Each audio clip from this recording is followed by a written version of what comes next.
Welcome, everybody. It's Canelo versus Charlo fight week. And if you don't know already, this is a pro Canelo channel, and Canelo's going to whip that ass. We all know it. Charlo knows it. D-Style knows it. And Nopal knows it. What's happening, fellas? Chilling like a villain. Oh, yeah. I want to welcome everybody who's here already in the ring with Christine. Welcome. JC, Team Batman Boxing. Well, like I said, Canelo's going to whip that ass. We all know it. Okay, but how is he going to do it? We're going to break it down. We're doing 12 rounds. We're going to break these fighters down. Chile presents 12 rounds. Round 1. Power. All right. D-Style, power. Who do you favor in that category? I'm going to 100% favor Canelo. Just overall raw power on both hands. I think it's the jab is debatable, but every other punch, whether it's a straight, the hook, overhand, uppercut, especially we saw him break Billy Saunders' face.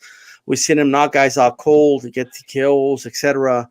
I'm going to say Canelo for sure, and if we're including just punching power, but in terms of just raw strength, definitely Canelo, 100%, without a shadow of a doubt. Nopal, is there any doubt, brother? No, it's no doubt. I mean, Canelo's been fighting bigger opposition, and he's knocked them out so easily. Canelo. Oh, yeah. Advantage Canelo. Round 2.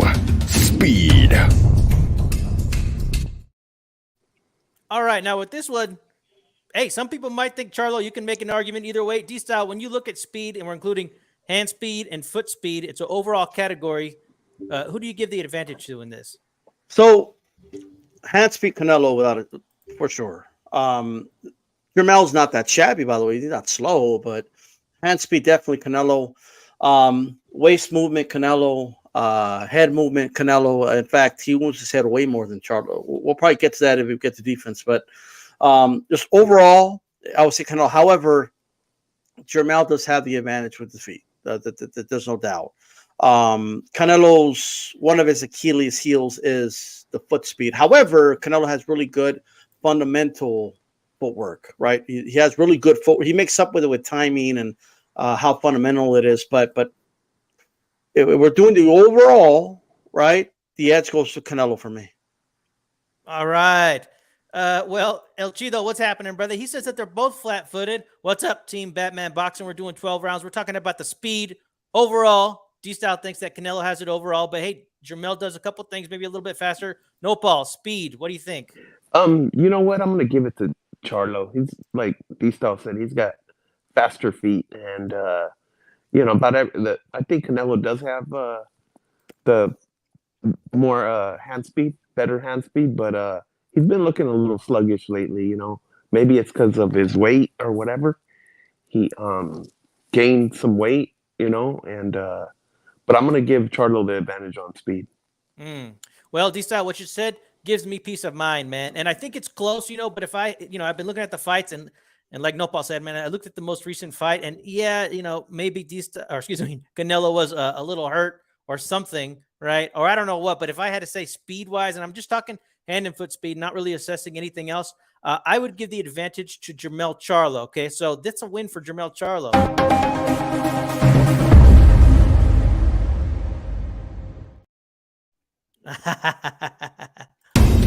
Round 3. Offense. All right. D-Style, you mentioned Jermel Charlo's jab. We know about Canelo, man. He's got a lot of tools. Overall offense, who do you favor? I gotta favor Canelo. He has better feints, and feints sets up, your punches. He's better at setting up traps than Charlo. I think he's just more well-rounded machine. Charlo, he just he waits to set up the big right hand. He has a really good jab. I think that's the one advantage he does have over Canelo. But Canelo's jab is still good. Canelo's, when he uses the jab, he hasn't used it lately that much. He used it a little bit in the Golovkin fight because I think he kind of had to because of his wrists. But I'm gonna say Canelo for sure. All right. Want to give a shout out to El Relax, who's in the house. Pudo Canelo, Dos Matadores in the building. And El Chido's chiming in once again. Says Canelo's gonna try to make him go toe to toe. I don't think Charlo will move around. And then Christine says Canelo 1000. What did it for me is when Charlo said, "I'm gonna give my Mexican fans what they want," and bang, big ass mistake. Don't stand in front and bang with Canelo. Like what? That's what I'm talking about. And that's part of my breakdown. And I'm going to talk about that a little bit later, Christine, because I totally agree. Okay, Nopal, what do you think, brother? Overall offense, I give it to Canelo. It's just going to depend on what strategy he has. Everybody knows he has an amazing jab. I think he showed it really good on the Caleb Smith fight, but it just depends. He's always had so many tools. It just depends which ones he wants to employ that night. So yes, I give it to Canelo. Oh yeah, and it's like Jermel said. Somebody asked him in an interview, like, "What does Canelo do well?" And he goes, "Left hook, overhand right." Canelo, for being right-handed, has one of the best lead left hooks in the business. Might be the very best lead left hook in the business. Great uppercut too. Great overhand right. And like you said, D-Style, like that jab's not around. And I mean, there might be reasons for that, but Jermel does have a decent jab. But I mean, there's no doubt it's going to be some ass whipping time. Advantage Canelo. Round 4. Defense. All right, man. I had to figure out which piece of film I was going to use for Canelo showing his excellent defense. And then I had to find Jermel slipping some shots, right? I had to find it. Okay, D-Style, what do you think? Oh, that's Canelo all day. I mean, he's got, again, it goes back to I was talking earlier about his waist movement, which works for both offense and defense, by the way. And by the way, really quick, I forgot to mention the body work of Canelo for his offense up there. But Canelo has really good defense. If anything, the issue is sometimes he doesn't make the opponent pay after he makes some miss, especially a lot of times. But just if you look at defense by itself, his head movement, the way he rolls punches, how he blocks shots, catches shots, not so much catch and shoot, but we're just talking specifically defense. Good at catching shots, good head movement, mueve la cadera, the waist movement that he's got, he's really good at it. So got to give it to Canelo all day. He's also good at, defensively on the inside and at mid-range. I think he's a master at it at this point, and I don't even think it's close in this department. Nopal, what do you think, brother? We're talking about defense, right? Mm-hmm. Well, Canelo, I mean, he's got good head movement, and he's so good at blocking shots, moving out the way, moving his head, stuff like that. But, I mean, keeping it real, we got to see, because I don't know what it was, but he could have did that. Maybe he was trying to give the fans a show in Mexico, but he could have did that a lot more like he did with at least versus Vivo. He showed it a lot, right? Right, and that was a recent fight. Yeah, he showed his slickness there. I mean, if he would have chose to do that with Ryder, it would have, for me, it would have been better. So I don't know why he did it. Maybe he wanted to give fans a show. Maybe he wanted to go toe-to-toe Mexican style. I don't know. But we got to see what version of Canelo comes out. Well, I think his defense was still fairly decent in the John Ryder fight. And even if that's Canelo's best defense, it's a hell of a lot better than Charlo's. Charlo's defense is all right. You know what I've noticed, True. and this is going to be part of my breakdown too, is Jermel will give up his head to protect his body. It's something that I've seen. He doesn't like getting touched the body. He's actually defensive-minded when it comes to like going down low. He'll block it. He'll do his best to block it. He'll take headshots flush sometimes to give shots. Like the defense is not there. But Canelo, man, I think he can take a shot to land a shot. I think that's part of his strategy. Sometimes if he thinks he can do it, he'll do it.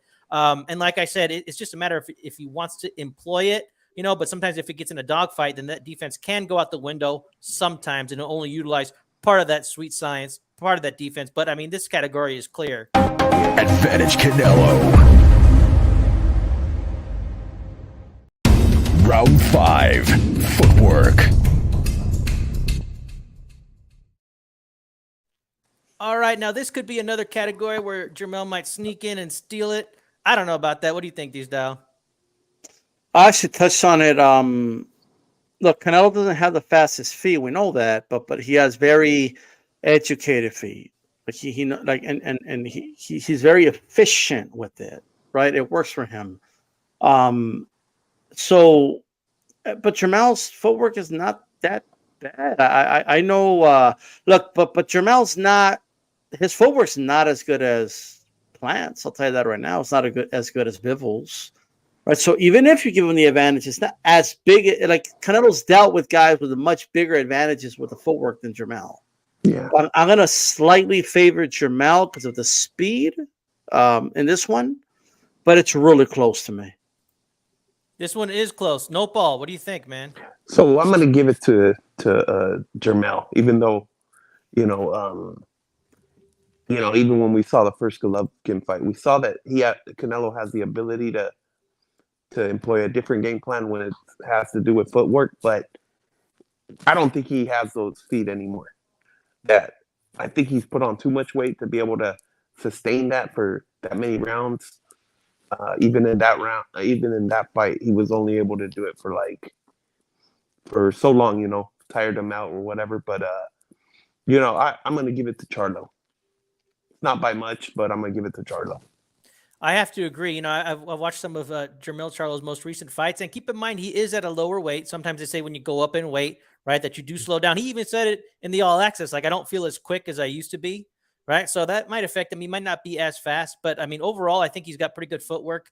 I think he's really good at bouncing around on the back foot. As far as like punching off the back foot, in that second Castano fight, I did see that. But before that, he would have to like stop and then punch. Like he'd have to plant his feet a little bit. He's not just some mobile guy, right? He's not like a Lara, in my opinion, right? I think that Lara had better footwork. Like you said, Bivol had better footwork. I think Billy Joe Saunders had better footwork. Like this isn't anything that Canelo hasn't seen, but I am going to give the advantage to Jermell Charlo as well.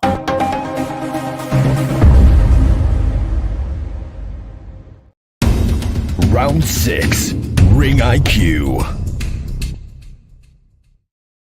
All right. These guys have both been fighting for a long time now, over 10 years. They're the same age. Who has the better ring IQ in the ring, D-Style? Well, look, neither one of these guys are dummies. They know what they're doing in the ring. Like I said, they both have experience. However, steel sharpens steel and iron sharpens iron. And Canelo's had a lot of iron to sharpen with over the years. Canelo is, I wouldn't even say slightly. I'll say quite a bit more of a more savvy fighter, smarter fighter in there. He's better at setting up traps. He's better offensively. He's better defensively. He's just better all-around fighter than Jermell. I also think he's better at drawing up game plans, and I think we're going to see it in this fight. I think the ring IQ goes to Canelo.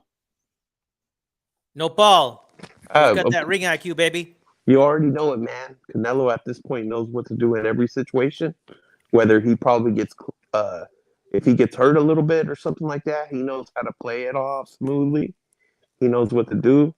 I mean, there's so many situations that if you just rewind his career a little bit, you'll see he's been in big guys, small guys, guys of size, guys that are faster than him, guys that are way stronger than him, guys that are, he's been through every style you can think of, which is something that I really appreciate because historically you've seen other fighters that have managed their career and they have avoided certain styles at all costs.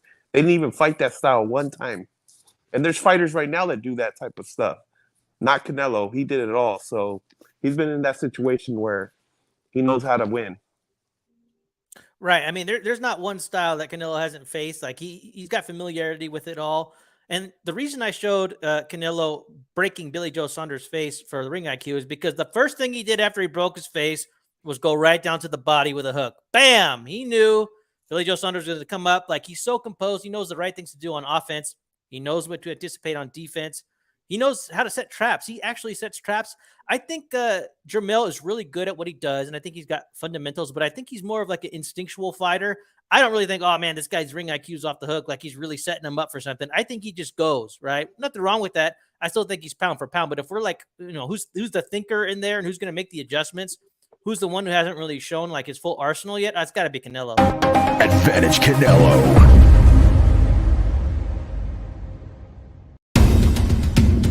Round 7, durability. Man, some of these got to be no-brainers. Am I right, D-Style? For sure. So durability, it said, right? It kind of cut off on my end. Okay. Look, this one is actually tougher than it seems because, like, Jermel's never been knocked out or anything. I seen him hurt against Castano, right? But in the rematch, he handled him very well. But I'm gonna have to give it to it's hard to say because there's a lot of talk about Canelo being on the decline, right? And I think since there's like an unknown X factor here, and since I believe Jermel's more fresh than the battle-tested Canelo, Canelo's not going to win this fight with durability. I think he's going to win this fight with his smarts, his IQ, his experience. I'm going to act, even though they're like the same age, Canelo is older in terms of boxing years. I'm going to have to give it to Jermel. Chingao. No, Paul, I can't believe what I just heard. Do you agree with D-Style? I do agree with him, but I'm still going to give it to Canelo. That's right. I don't have to. I agree with what he said because if you just all the fights that Canelo has had, he's taken way more punishment because 60 fights fighting the best fighters you could absolutely think of. And yes, people are saying that he's on the decline. Canelo's saying he's not right now, but it has to affect him somehow. You know what I mean? Getting hit, stuff like that. The other guy hasn't done absolutely shit when you compare him to Canelo. So he's much fresher. And I was going to say that it looks like he has a good chin too. But he hasn't gotten hit, stuff like that. So the other guy is definitely fresher, but I'm still giving it to Canelo. You know, D-Style, you did make a good point. And yes, the mileage of Canelo does concern me, man. That's why I appreciate these May and September fights that Canelo tends to give us any year that he's active, because you know what? He's not going to be around forever. And I am concerned that one day he's just not going to be able to take the chingazos like he used to. But I do think that Jermel has a solid chin, right? But he's never taken shots from people at 160, never taken shots from people at 168, right? And I just think Canelo, he's taking shots from Triple G. He's taking shots from Kovalev. I think John Ryder's a good banger, to be honest with you. And, Bivol too, huh? Bivol. Oh, yeah, you know, Bivol, he's respectable. I mean, you know, Canelo's just slipping and sliding most of those, you know, but I mean. But you're surviving with all them guys, so. Oh, that's what I'm saying. So, like, is this the time where, like, Canelo turns old overnight? I don't think so. No, it's not. I don't think so. Yeah. So I'm giving this to Canelo. So it's an advantage, Canelo. Advantage, Canelo.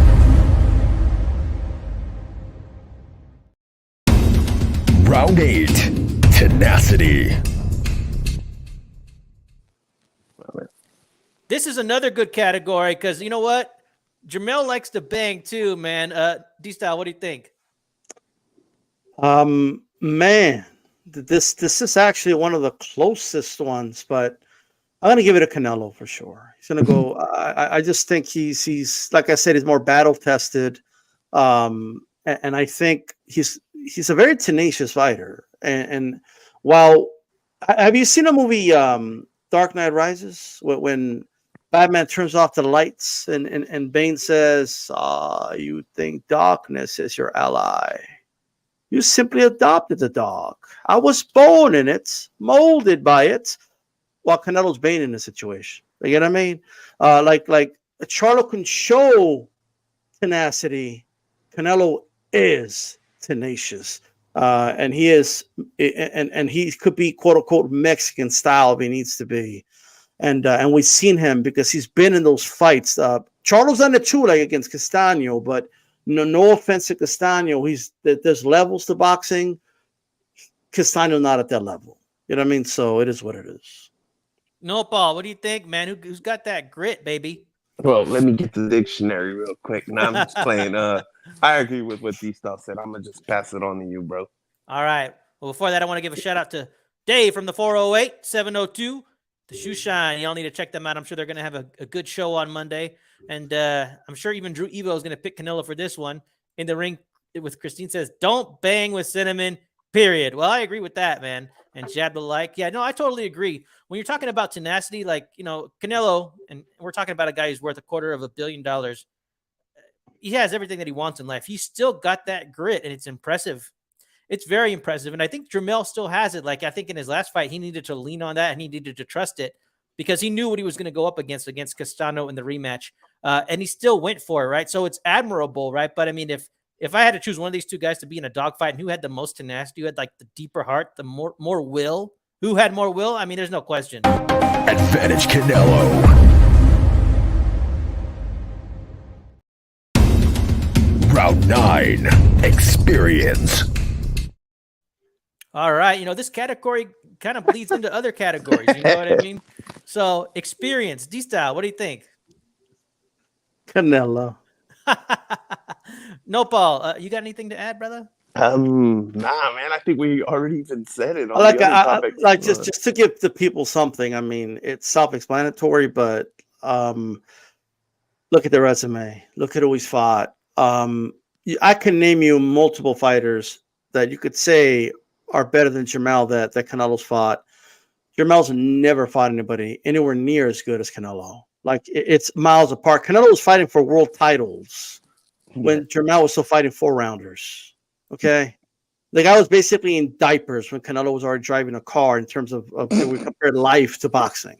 Okay, this guy was crawling when Canelo was running sprints. Well, by the time this guy was sprinting, Canelo's already been there, done that. So it's Canelo without a shadow of a doubt.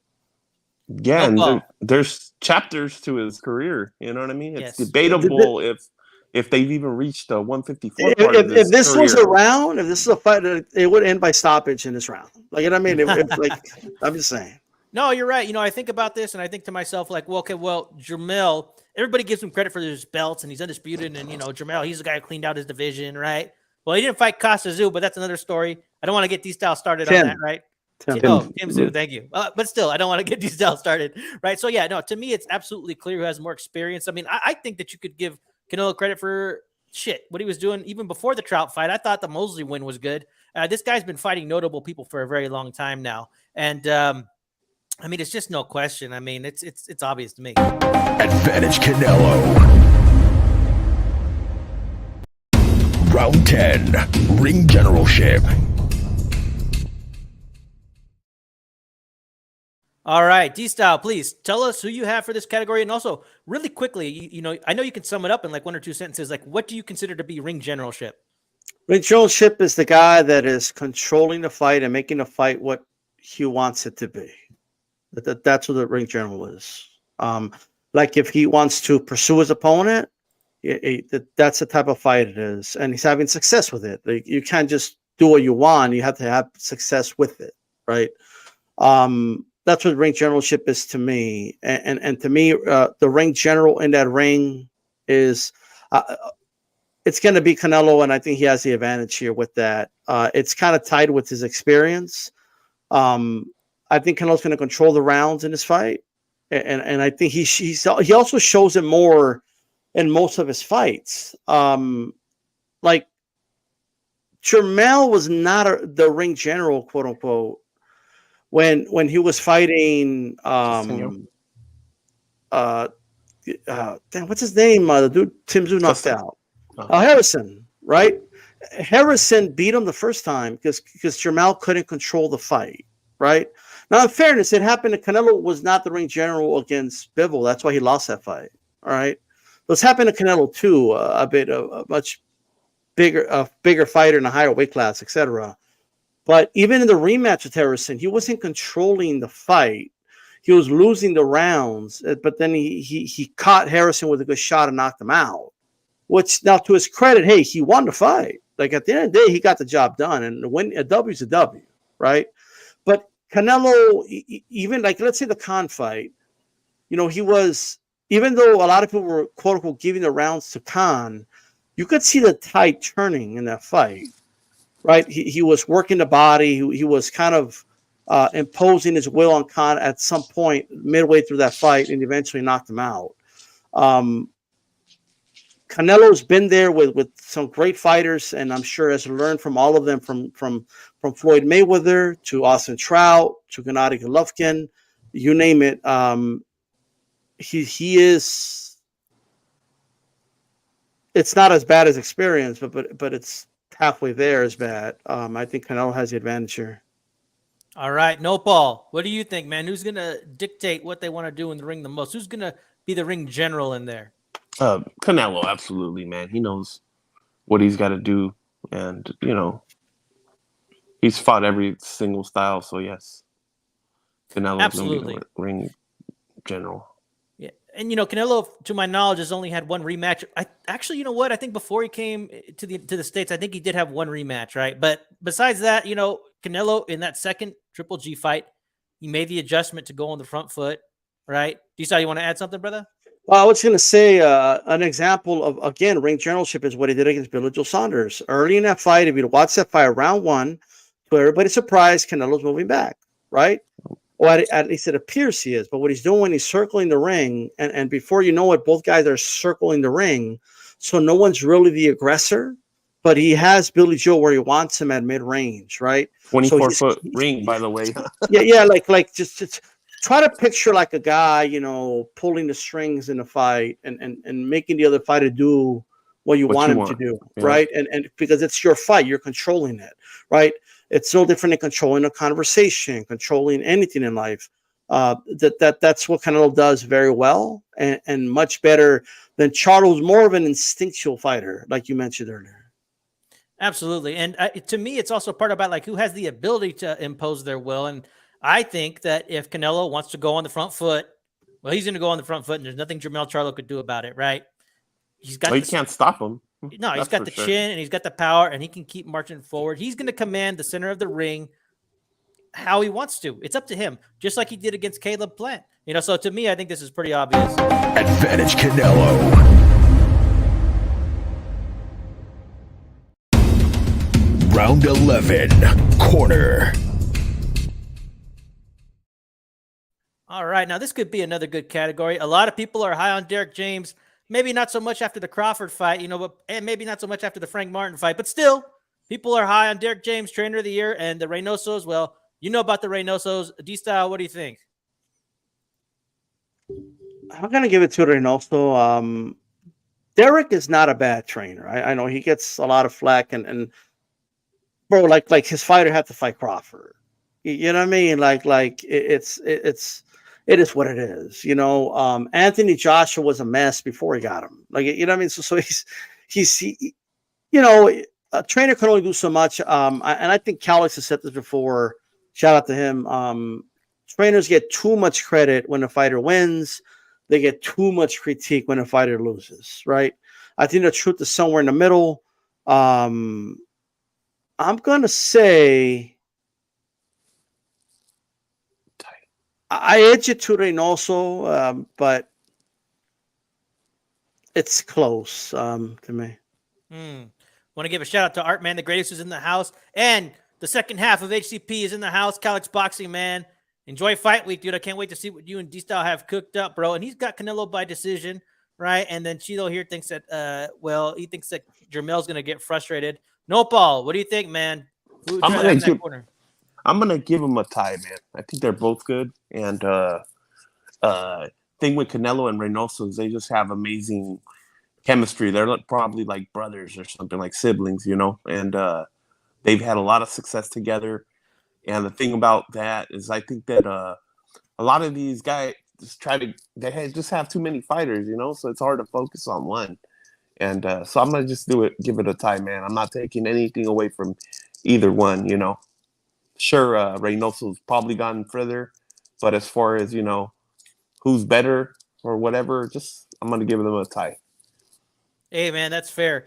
I think this is a very good category. I think that they're both great trainers, just like both of you said. But when I think about it, like the tenure and what Canelo has done, like that's the thing. People don't want to give Canelo their credit, right? They're not going to say like, oh, Canelo's special, and that's why he's as good as he's ever been, right? But they're not necessarily going to give the Reynoso team credit either, right? But to me, they both deserve credit. Canelo wouldn't be where he's at if he didn't have one hell of a trainer to show them. So I give credit to the Reynosos. They brought up a world champion. It's not the only world champion that they had. They had champions before that. And they've had a lot of high-profile fighters after that come to the Reynosos to learn, right? And I think they're very high-profile. If the Reynosos have ganas to train, right? Some people think Reynoso meant not, take his other words so seriously, and maybe that's an open question. But like when Reynoso is committed, I think they have game plans. I think they do good training, man. I think they understand the sweet science very well. Advantage Canelo.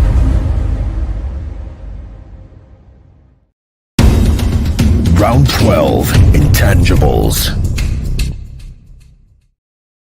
All right. So I put those two clips together. One, how Canelo looked in his last fight. A lot of people thought he didn't look great in those last few rounds. And then Jermell Charlo, he's at the pool. He's with the fam. Also, him and his brother they're not together right now. And some people think, hey, you're missing something, Jermell, if you're not tight with your brother right now, right? I mean, so those are just two intangibles. You guys can take this wherever you like. What other factors haven't I talked about that you think might play a factor? And so who has the overall intangibles advantage, Diesdale? Oh, man. I'm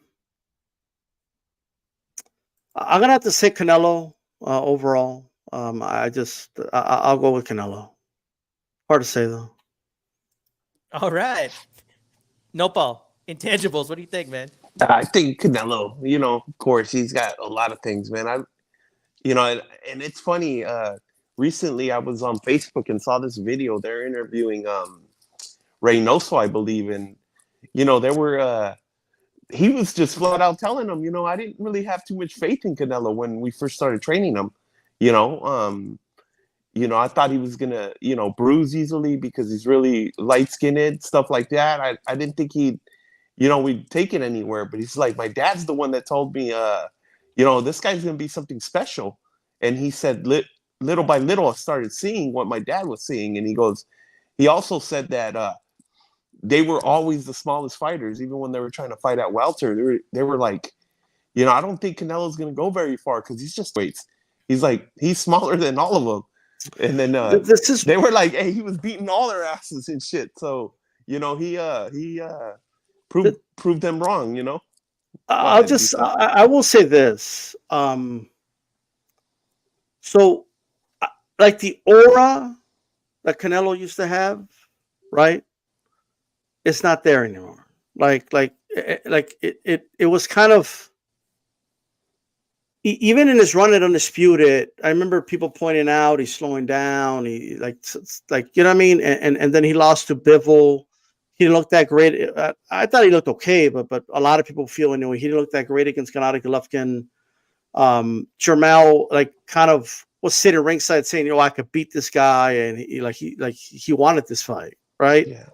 So if there was something Canelo had before that you can't quite grasp or look at or like physically see in the ring, right? I think that part of it is gone. But I don't think it matters when that bell rings. Like I'm a firm believer that once the bell rings, it comes down to what you do physically in the ring anyway.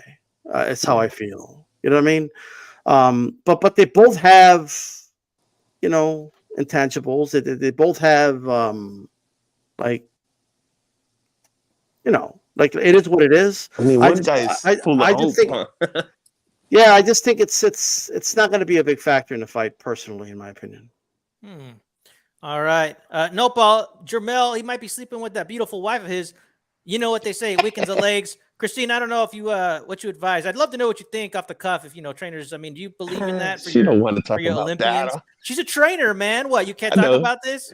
She's gonna be like, I can't talk about that. No, just real quick. I mean, okay, like I know Deontay Wilder said that he was not paying attention to that, but I know that Eubank, he says that if he was fighting Canelo, he would retain for 8 weeks, right? But against somebody like Conor Benn, he would only wait about 2 weeks. So there might be something to it. Is Jermell getting it on? I think that's an intangible. Also, Jermell moving up 2 weight classes. I also think that's an intangible. In the ring with Christine says here, mental, where are both their heads? You could have everything, but if your head's not there, it doesn't matter. And El Chido here says, if Jermell would have been training longer and thought he was close to getting the Canelo fight, he would be better prepared. He signed first call, basically. All right. So Christine has an answer for us. Thank you, Christine. She says, Bud said it. Let her do the work. Save the legs. That's great. And then Jermell said, or Artman says, Mel is lucky they had a solid fundamental base taught to him by Ronnie Shields. I mean, that's a great point. Ronnie Shields is one hell of a trainer. And El Chido here says that Jermell has been waiting for the call. He's been studying Canelo, and I think he's better prepared for Canelo. Well, yeah, but I guess I'm just trying to, get where you're at, right? So I guess intangibles to me would be like their aura, their energy, their like something like that. It's whatever you like, is what it is. Right. Yeah. Okay. I mean, I just, I think those things are what they are, right? But if just based on Canelo's like aura when he says like motherfucker, just based on that, I'm gonna give the edge to Canelo. All right. Nopal, anything you want to add, brother? Shoot, I had something, but I forgot it, man. But you got Canelo. Oh yeah, of course, man. Dude's got hella intangibles, bro. Por supuesto, That man. dude's To got me, more talent in his pinky than most people. You know what I mean? he's supremely talented. Look at his net worth. I mean, the guy is an all-time great. There's no doubt about it. So we're gonna give this one to Canelo. Advantage Canelo. All right, so it's 10-2, Canelo. Thank you, everybody. Canelo wins.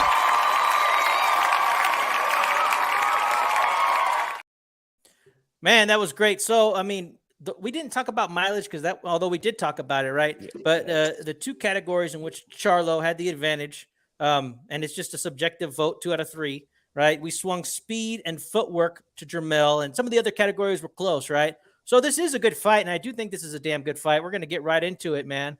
Let's talk about it. Canelo versus Jermell Charlo. They're going to get in the ring, and it's a pleasure to have D-Style Boxing here. He's going to give us an early breakdown, and we're going to give our breakdown and see what we think. Okay, D-Style, I mean, it's no secret, right? I mean, we know who you got, right? I'd be disturbed if you had Jermell Charlo. Like, tell us what you think about this fight when they meet in the ring. Look, I'll be honest. If you remember when it was first announced that Canelo's going to go to PBC, and they announced that, or they didn't announce, but it was rumored that it was going to fight Jermall. I was very underwhelmed. Jermall hasn't done anything in 2 years. Him just jumping into a Canelo fight makes no sense. He definitely needs a tune-up at least before he jumps in the ring with a guy like Canelo, right? Plus, he doesn't deserve it. Hasn't fought in over 2 years, as I've said. Has fought once in 3 years. I mean, it's crazy. You know what I mean? But once it was announced that it was Jermell, there was an initial like what? Like Jermell? Like what the hell? Like, that was out of nowhere, right? Especially because I had heard from, and I had Tim Tszju's manager on, they were talking to PBC and they were being told, oh, we're just waiting on Canelo to make the announcement. And then once they make that announcement, with all that, because Canelo's going to dominate the headline, which is true. Once we get past that, then we'll announce, since it's after the Canelo fight, we'll announce the Jermell Tim Tszyu fight, and we'll have you guys, promote the fight at Spence Crawford and Canelo versus Jermall and all that good stuff. But it was announced that it was Jermell, to my surprise and a lot of people's surprise. Although I know, and Calix had told me that he had some tips that it was going to be Jermell earlier in the week, but we kind of just sat on it just because I didn't believe it, to be honest with you. I thought it was crazy. But just thinking about it for a little bit, the fight grew on me. And because Jermell is an undisputed champion.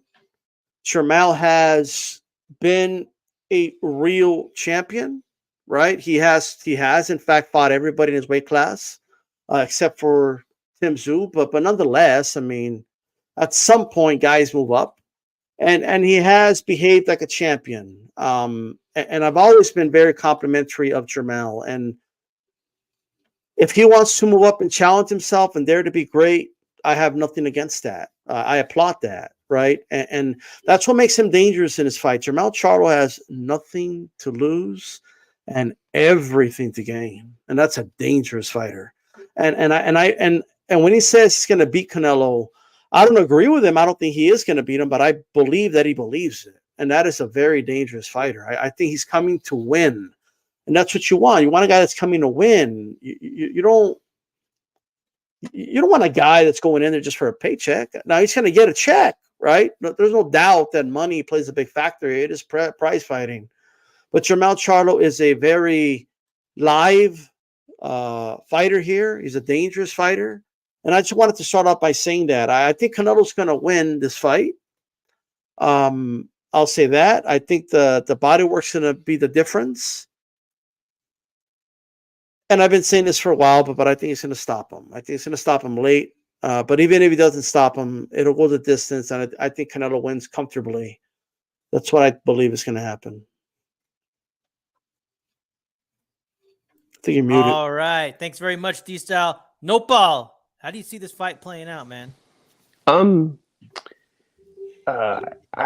think that Jermel's gonna try to fight like Bivol, probably try and keep some distance, Um, and if they have a plan B, then the plan B might be to survive and not get knocked out, because you know he is undisputed, right? So he probably wants to go back to defending his belts. Um, and that's basically what I think. Because I mean, it of other factors, I don't know how big the ring is going to be, and I know that Jermell doesn't fight like that anyways. But I just believe that that's what they're going to try to do is, if he sees that he can't pull it off or whatever, it's just survive, and still have and not get knocked out, man, because that would be a bad look for him to get knocked out, and he wouldn't have the same buzz going back to 154. But reality, this isn't like this fight right here. I can't complain about it or nothing because people have been asking for these two fights for a long time for Charlo's, either or. It's just this one made, like, I've been saying it for like a whole year. It's like, hey, at this point, Jermell makes more sense than Jermall because Jermall hasn't done shit in a long time. So it's like people have been crying about the situation for a long time with the Charlos. I never even thought that either one deserved the fight. To be honest, I didn't think it was ever. When in Canelo's career have they been legitimate enough to pose any kind of threat? Is like that, but we got it now, and it's I think that Canelo's gonna win this fight easily, and I'm still looking forward to it though. Sorry about being a buzzkill, man. Ah, dude, it's good, and we're gonna get into that a little bit more, Noteball, because you're making some great points. Okay, so you got Canelo by what? If not KO, just unanimous decision. Yeah. Okay, so one way or the other, you got Canelo. Yeah. All right. Well, I like this fight. I've been wanting this fight for a long time, right? It's going to shut up some people, right? And I'm going to get into that here in a little bit, but I want to talk about this fight. I've always liked Jermell Charlo. Check the receipts, man. I've always liked him. I'm always picking him, right? I've never picked against him in a fight, right? I always thought he was a little underrated, Kay, and I've had some good conversations with people. Like, I think, and maybe my opinion is going to change a little bit, right? But I think that he would beat Crawford if Crawford was to move up to 154. That's just how I feel. I like Crawford more than I like Jermell Charlo. But then again, and that's possible, right? Yeah, I think Jermell can bang. I think he's what's that? No, okay, that's fine. And you can believe it. That's fine. But I do think Jermell has power. I do think he's a knockout artist. I do think that he would benefit from moving up in weight. I think he's got a very good skill set. I think he's the legitimate champion. I think he's undisputed, and he has the right to go up 2 weight classes to face the greatest fighter of our generation, who might not be around that much longer. Like, why wouldn't he take this fight? He's doing the absolute right thing by going up to face Canelo Alvarez, going up 2 weight classes. It's nothing that Canelo hasn't done before, right? So Jermell's going to take his shot. Now, I went and watched the Castano fights. I got to say, I was really impressed with the improvements Jermell Charlo made in that second fight. Okay, like one of the things I noticed in that first fight was that he fought to the same height as Castano, right? They're kind of more eye to eye. Jermell would have his feet wide, right? On top of that, too, he would move on his back foot, but his punches were very effective on his back foot. Like, he fixed both those things in the second fight.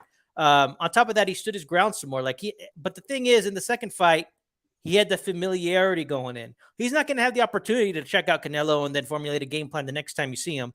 Like, those early rounds, he already knows, I'm sure, that Canelo's not going to be showing him everything, right? And I think Jermell's got a very good activity rate, but I mean, he might be tentative against Canelo Alvarez. Like, he knows that Canelo is also a very good counter puncher who likes to go to the body, who's looking for openings and assessing. I think that Jermell would be foolish to just go try to impose his will on Canelo. But I do think that Jermell Charlo, although he's good on the back foot, he's better on the front foot than on the back foot. When he's got you in trouble or he's got like an aggressive streak going, man, he's really good on that front foot, trying to just knock you out, right? But Canelo's he's not even going to give that to Jermell at all. And I think Jermell probably knows it too. Canelo is going to command the center of the ring. He's going to command front foot dominance, and I think that's going to play into this. I think, like Nopal said, that there's going to be a small size ring, right? Which is fine because Canelo could do whatever the hell he wants. It's a legal size ring.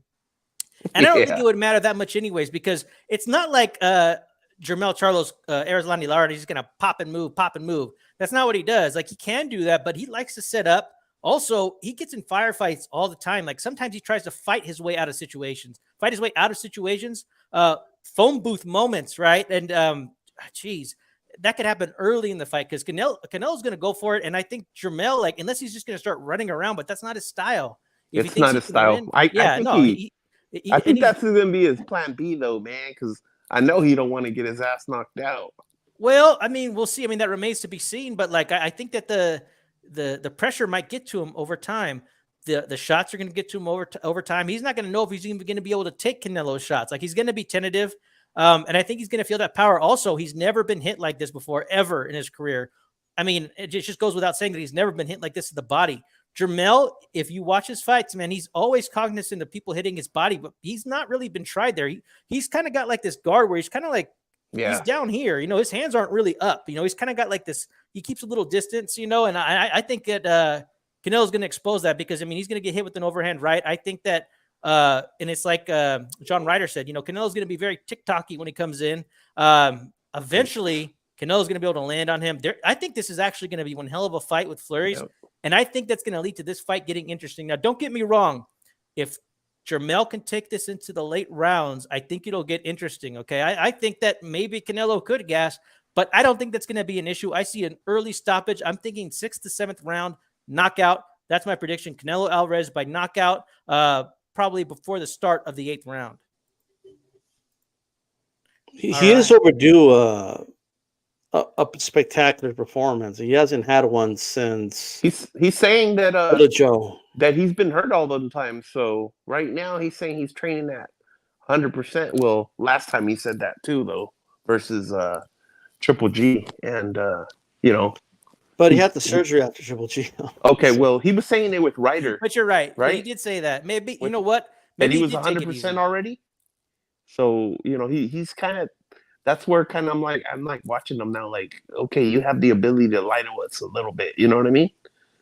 So it's like, I'm taking it with a grain of salt. I'm hoping that he's telling the truth and that he is back to his old self, but we got to see, man. That's, you know, where we're interested to see what's going to happen, you know?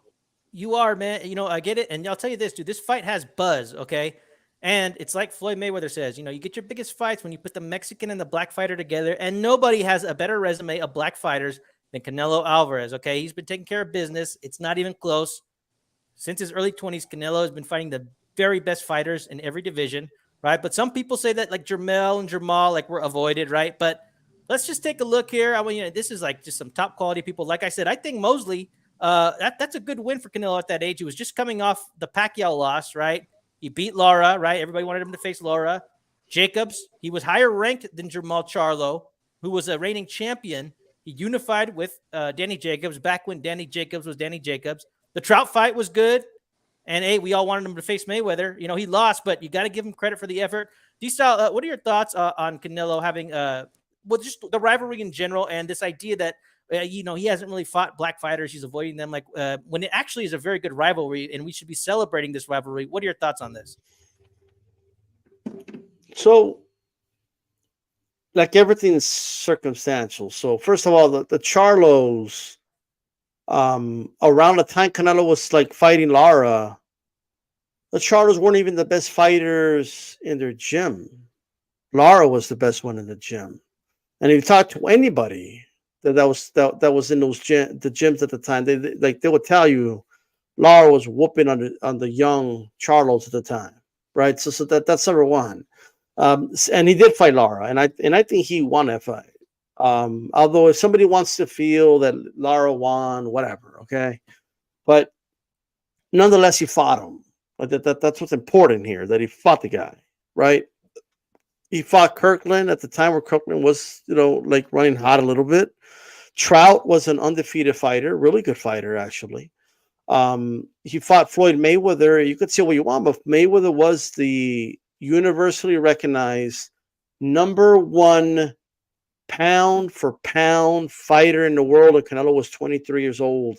Canelo was still a great fighter, reigning world champion at the time, but you know, he got better after that. In fact, Leonard Allerby, recently with Fight Eye, said that Canelo has gotten better, right? So that's a dude really close to Mayweather acknowledging that.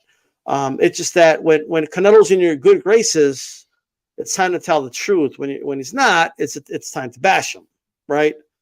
But I think the proof is right there. Now, once Canelo moved up to 168 pounds, there was no who like the best black fighter in that weight class. Who was it? Like Durrell? What Durrell? Yeah, it was sadly. Like, he couldn't make it. He couldn't make it to the Mount Top to fight Canelo. Like he lost. He got knocked out by Plant. He lost to Benavidez before that. Like it is what it is. He didn't get to the Canelo fight, right?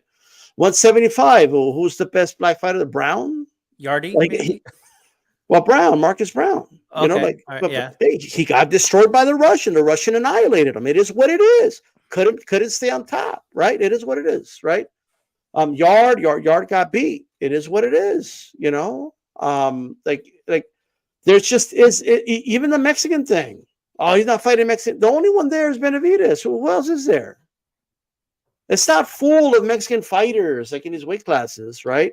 And the African Americans just aren't making a statement at 168 and 175. Look, Andrade's although he's more like Caribbean, but still, right? He's a black fighter. He couldn't make a statement by beating Benavidez, and it is what it is. Like, but now Jermel's moved up, like to try to make a statement. But I always thought that the idea that he's avoiding black fighters is completely overrated and nonsensical. Like Canelo's fought more quote unquote black fighters than a lot of these other dudes. How many African American fighters has Devin Haney fought? How many has Tank fought? Yeah, I mean, it's Tank fought. Like, you know what I mean? Like, what are we talking about? Oh, but what about the Mexicans, though? Well, he fought plenty of Mexican fighters. He in fact, his first 30 fights were against Mexican fighters. And he fought Angulo. People wanted the Chavez fight. Don't tell me they didn't, because it sold 1 million buys, right? He just beat the shit out of Chavez Jr. in a fight that it wasn't necessary, but people wanted to see it. And I think he is open. He has said he doesn't care. He'll fight anybody. And I think people twisted what he was saying about doesn't want to fight a Mexican with he wouldn't fight a Mexican. And there's a difference, right? Saying I don't want to beat up my brother is not the same as I would never fight my brother under any circumstance. It's not the same thing. All right. And I also think people twisted that with Canelo trying to be patriotic, I guess, but by saying that he doesn't want to fight his own or like whatever that means. But it is prize fighting, so fighting him is actually a good thing because you help him make money. But that's a different story. But when it comes to this specific rivalry, yes, Mexican fighters against African American fighters specifically is a great rivalry. It's not a celebrated rivalry like Mexico versus Puerto Rico, right? But it should be, quite frankly, because it's a great rivalry and some of the greatest fighters of all time have been black and Mexican. Like that's just the truth, bro. Like it's people could get mad if you want, and don't make it racial. Look, it's only bad if you're racist about it, and if you're against the other race. Like that's not what it's about. You know what I mean? It's there's nothing wrong with celebrating it in a healthy way, a very good rivalry, and that's what this is. At the end of the day, and you can't ignore it. De La Hoya versus Mayweather. What did it do? 2.4 million. But Garcia Tank. What did that do? Like 1.2 million. I mean, it just is what it is. You know what I mean? Man, I co-signed that. And the one person I forgot to put on here, it looks like I forgot Mr. James Kirkland, right, who got stretched out by Canelo. And Canelo took that fight, right? Kirkland came in when Paul Williams was injured. Canelo had signed to fight Paul Williams. A lot of people forget that, but he sadly had an accident. That fight never came to fruition, but that would have been another great African-American name, only to add to Canelo, who has the greatest resume of black opponents currently standing. Paul, you want to add to any of all this? I mean, at this point, this has become such a silly angle for anybody to try to use. That's true. And it's only in the YTBC, bro. Like I go to Reddit, other places, like it's only in the YTBC that I've been hearing it for years. And that's why I'm happy that we're finally getting this fight, because I've been hearing it for a long time that Canelo's been avoiding the Charlos. Right? Yeah, that was the supposed boogeyman right there. They're Right. more athletic than you guys. They're faster. They're better. Mexicans are scared of them. That type of stuff, and it's silly, bro. Because look, I mean, even that slide you got up there. I mean, how could you say that he has avoided African Americans when he's fought more African Americans than Floyd ever did? You know what I mean? How come you don't put that on somebody else? You know, it's like every little attack they try to throw at Canelo. There's been some weird ones, you know. Well, they know better. Like, I remember, like, dude, they were saying, "Oh, Canelo avoids black fighters." They would say this to D Styles' face, and it's like, at the time, right? This was a few years ago. Like, he had just beaten Jacobs, who was the highest ranking guy in his division, who was a champion. Like, so I've been hearing it for a long time. Jacobs was a good fighter, bro. Yeah. Like in my opinion, Jacobs He beat won Triple that Triple G. G fight. Yeah, He won that Triple G fight by like a point, bro. In my opinion, he won that fight. Like they gave it a Triple G, but I think Jacobs won that fight. You know what Jacobs didn't have is, and I think it goes into the ring IQ thing and a little bit of the ring generalship. Part of that, I believe, is pretending like you won. You know what I mean? Even when you're not sure, because when not that it matters, because of course the judges are scoring round by round, but when that fight was over, it's like he fell to his knees in like desperation, like just like a weird move. I was like, damn, what are you doing, man? Get up. I think you won this fight, you know? And I think that's anyways, but yeah, I'm going off on a rant, bro. I had a feeling with this category that we might go on a rant, because I mean, there's a lot of history here. All I got to say is, I will just one more thing. What I will say is this: Jermell and Canelo have this in common. So in boxing, we have a lot of stereotypes. And the stereotype of a Mexican fighter is just this brute that comes forward and me take 3 to land 1, like you know what I mean? Like that's the stereotype of a Mexican fighter. That's what people call Mexican style. In fact, Mora was saying that dumb shit just yesterday, right? He's got to find more Mexican style, you know, take 3 or 4 to land 1. Like that's not what Mexican style is, brother. But whatever, right? But it is what it is. Canelo isn't like that. Canelo does not take 3, 4 to land 1. That's never been Canelo's style. It will never be Canelo's. That's not how he fights, right? He has really good defense. And he has learned from, like, I know for a fact he studies like Loche, the Argentinian lightweight fighter, right? Like a lot of that defense and like he's a student of the game, Canelo, right?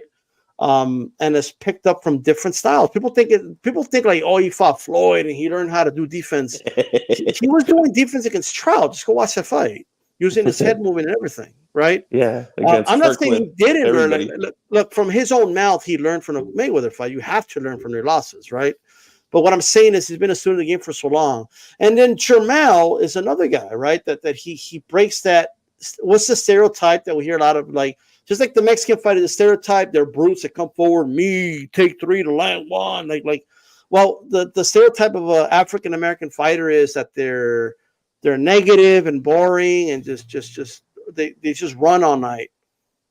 Yeah. Look, like that's not how Jermell fights. no, Jermell's not boring, and neither is his brother. I mean, like Jermell comes to fight, and Jermell has been knocking dudes out lately, and he has a mean streak to him in that ring. Yeah. Right. I've never understood both stereotypes, because if you look at the greatest Mexican fighters of all time, from Chavez with the head movement, waist movement, the skill of Salvador Sanchez, and then you look at like guys like Marvin Hagler who had a mean streak to them, Ray Leonard, who was a really good outboxer, but he could also bang and throw a lot of punches and combinations and bunches. The fact of the matter is, this fight is breaking all stereotypes from both ends, in my opinion. I just want to say that. 100%. Oh, yeah. Lil Penny's in the house. Lil Penny, welcome, man. Hey, if you got your Mexico headband, I might let you on, man, you know, because you'll be an honorary Mexican. He says Canelo is from the old school of thinking, like Pac, Oscar De La Hoya, and Chavez Sr. Yes, Canelo is a throwback fighter. If anybody's a throwback fighter, if it's not Canelo, who is it, man? And I just want to say this, like, I do like the Jermell Charlo fight, but this just shows, everybody's been capping, talking about how Canelo's avoiding these dudes. Like, I'll tell you when I'm nervous about a fight. Like I said, and so did D-Style, like, hey, Bivol could present some real problems to Canelo. If anybody's going to beat Canelo, it's Bivol. Other fights, I'll tell you when I'm not worried. I've never been worried about Jermell in the sense that could he actually beat Canelo? No, I don't think so. So all I'm saying is, like, I'm feeling good about this fight, and it's going to add to Canelo's already great existing resume. Yes, Lil Penny. Yeah, you got to wear it if you're going to come on for our last category. So we looked at Canelo's great resume as far as Mexico versus African-American fighters is concerned, because I think it's a great rivalry. And shout out to everybody, man. It's healthy for the sport, man. And I got all kinds of fighters that I love. I love all styles, except for Erislandy Lara. I don't like the Lara style. But I want to know where you guys think the Jermell Charlo, assuming Canelo wins, where the Jermell Charlo win will land on as far as like Canelo's greatest wins. Now, I've seen a lot of different lists, but I thought this list at least had some details. I can't say I fully agree with it, but I thought it was a pretty decent list. Okay, now, if Canelo beats Jermell Charlo, where would you rank this win? So this list had Gennady Golovkin 1, Kovalev 2, Jacobs 3, Smith 4, 5 Lara, 6 Trout, 7 Miguel Cotto, which I thought was a little low, 8 Mosley, which was a little surprisingly high, 9 Billy Joe Saunders, 10 Liam Smith. D-Style, where would you rank this particular win if Canelo can pull it off? Well, look, the Gennady Golovkin wins, especially like I get the first one because the first one was really close, and majority do feel that Gennady won, although I think a draw is fair. But that rematch, the second fight, to me is the best I've ever seen Canelo. Like that is vintage Canelo. Like I thought Canelo looked great. And everyone, if you look at how people aligned in that fight, people that had Canelo win in the first fight had him win in the second fight wider. People that thought the draw was fair the first time had Canelo winning wide. They had him winning the second fight. People that had it wide, right, or just had Gennady winning comfortably in the first fight, even if they had Gennady still winning the rematch, they had it a lot closer. So they had it 8-4 the first time, they had it 7-5, right? Or a draw the second time. Like everything, it's like the Overton window just shifted dramatically towards Canelo's favor in that rematch. And it showed that he's good at, first of all, rematches, and he's good at preparing against his opponents. So I'll put Gennady Golovkin's second fight for sure. The Kovalev win is very impressive to me because he moved up from 160 pounds to 175 pounds. He did what Jermell's about to try to do, right? And he knocked out a really good fighter in Kovalev, in my opinion. Danny Jacobs was a really good win as well. I think Danny Jacobs at 160 was severely underrated. But I'll say that I'll still rank the Jacobs win above it. Callum Smith, very underrated win for sure. The Lara win is a very underrated win as well. But I would rate it above like Trout, even Miguel Cotto.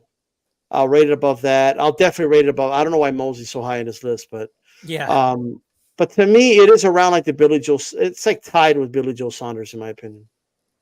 What's and that? by the way, I'm very. Was this list before the Caleb Plant fight? This is a recent list. It was this year it came out. Like there's no way. Like Plant has to be there. Like I'll put Plant above Shane Mosley right there for sure.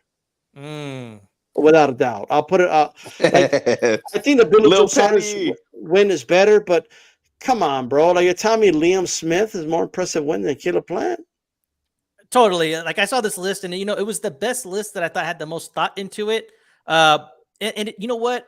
Puro Su made a good point. He says he thinks it depends on how the fight goes, and there's a lot of ways to look at. Okay, best wins. Was it like does the manner count? Like, well, what if it's close? Does it still count as one of your greatest wins? Like, what about what the guy does afterwards? Like, what about historically? Like, Miguel Cotto was the lineal middleweight champion, and he's the all-time great on this list, right? I think he ranks higher than above everybody than maybe Kovalev. I don't know. Lil Penny, what's happening, man? Hey, I actually think that Canelo's best win is the Golovkin rematch. I think Beatstyle said that too, because I remember at that time everyone thought that that Triple G was going to win because he was going to avenge his supposed, like he was supposed to. Everyone was thinking that, oh, not everyone, but That he was on say steroids. huh? 55% was saying that Triple G won that fight, right? Because Canelo was always moving backwards, and I also thought that Triple G was going to win the rematch myself. Because he had that animosity, right? When he's got something to prove, and the fact that he took Canelo to the ropes all the time, right? And Canelo wouldn't engage, and I was thinking, oh, maybe Canelo is scared of his power, but in the rematch, he did completely the opposite. Like Canelo was the one that took him to the ropes. You know what I mean? I thought that was a really ballsy move of Canelo because I thought that I didn't think that Canelo could take Triple G's power at that time. Because at that time, Triple G was knocking everyone out, but body shots, head shots, everything. He was banging everyone, like what Zhang said yesterday. Oh man, hey, good points. I don't mean to interrupt you, little Penny, because I want to hear everything you have to say. But both my co-hosts are leaving here very, very shortly, so I just want to get some final thoughts. D-Style, so where did you answer? Like where exactly you would put that win on Canelo's list? Like if I look at this list right here, Or no, use your list in your own mind. Like where would you put that? No, Like, that's what I'm saying. Just look at the list. I agree with 1 through 5, but I would put it above Trout. I would put it above Miguel Cotto, above Mosley. I'll have it tied with Billy Joe Saunders.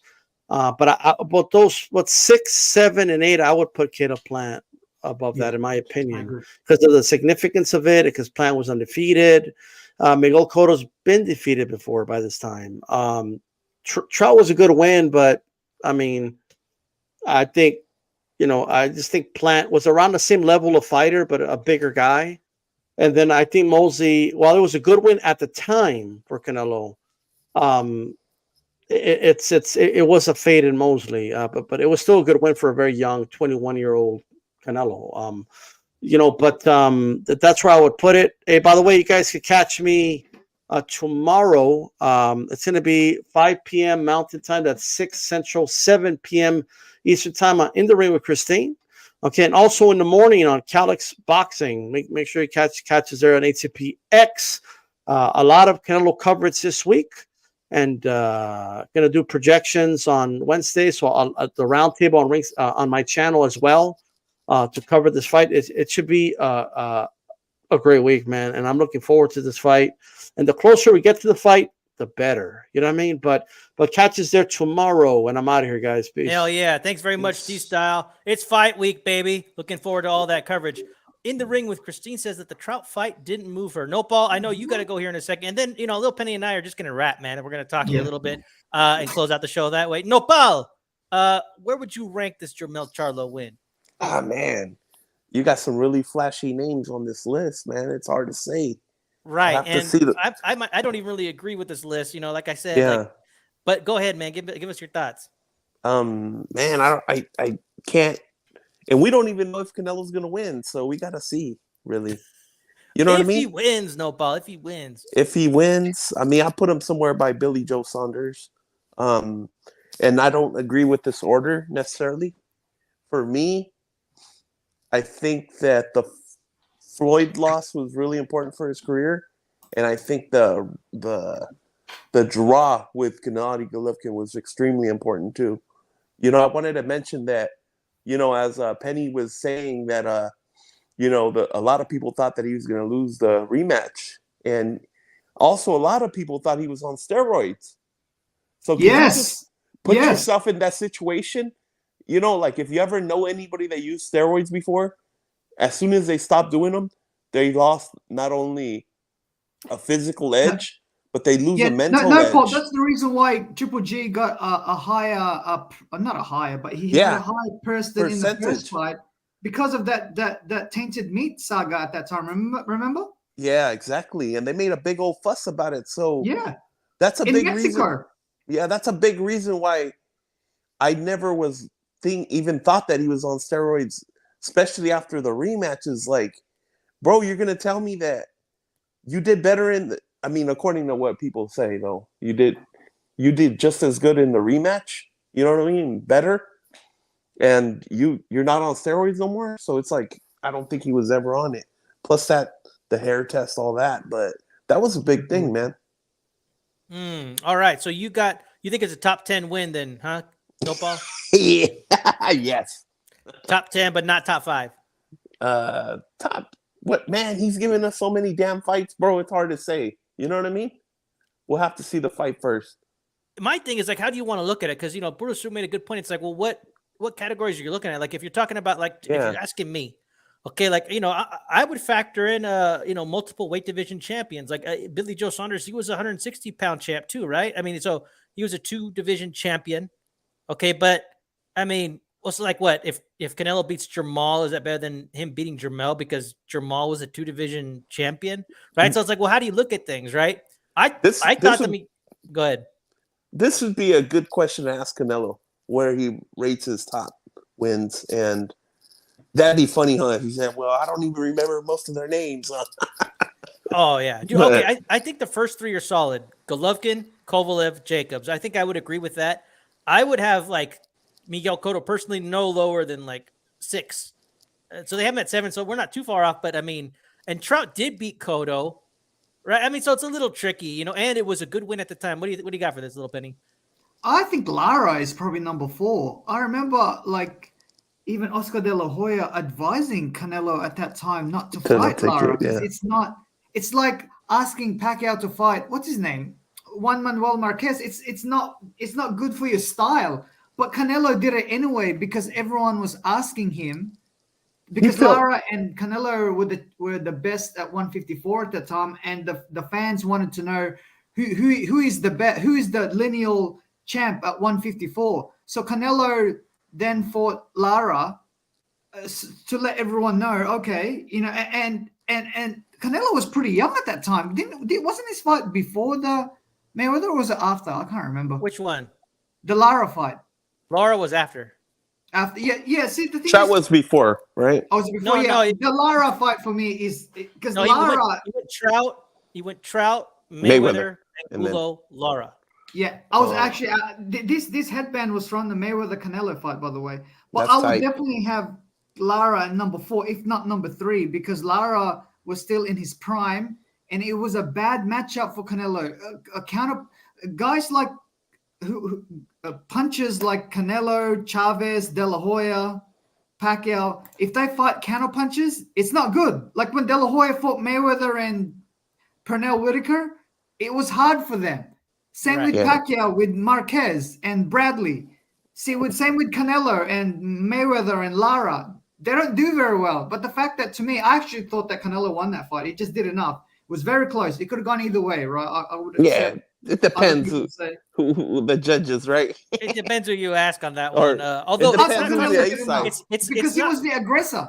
Yeah. Right. And people want to act like that fight was controversial. The first Triple G fight at the time was very controversial. The Lara fight was not controversial. When you look at the press row scorecards, it's not like everybody's like, oh, robbery. And might I say that we look at the Canelo fight as an observation of Ari Islami's style of fighting, but the reality is he doesn't always fight like that.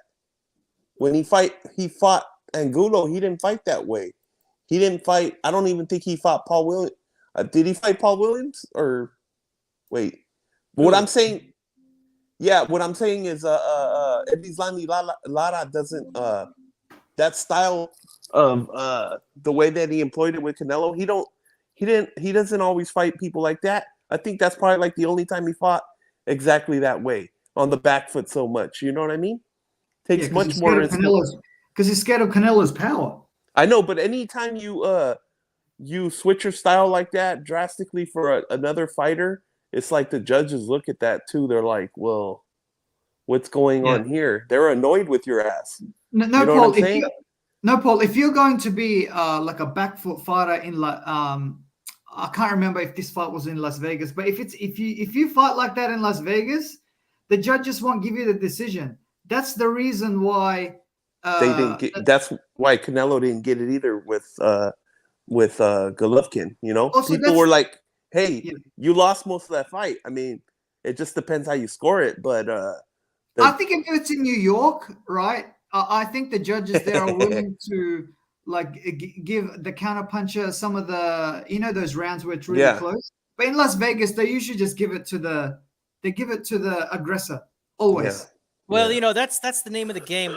Boxing is a history of aggression. Okay, that's the history of it. Okay, Professor, welcome, brother. Real quick, where would you rank this Jermell Charlo win? If he pulls it off, Canelo wins, would it be top 5 for you? Would it be top 10? What are your thoughts? Hey, what's going on, fellas? Yeah, up, yeah, just like I was saying in the chat. Hey, what's up, bro? It actually depends on how the fight goes. And I think that's all on Mel. I rate Mel. I think, a lot of people are, the narrative is going around or what people perceived why he took this fight because Mel wasn't available or whatever.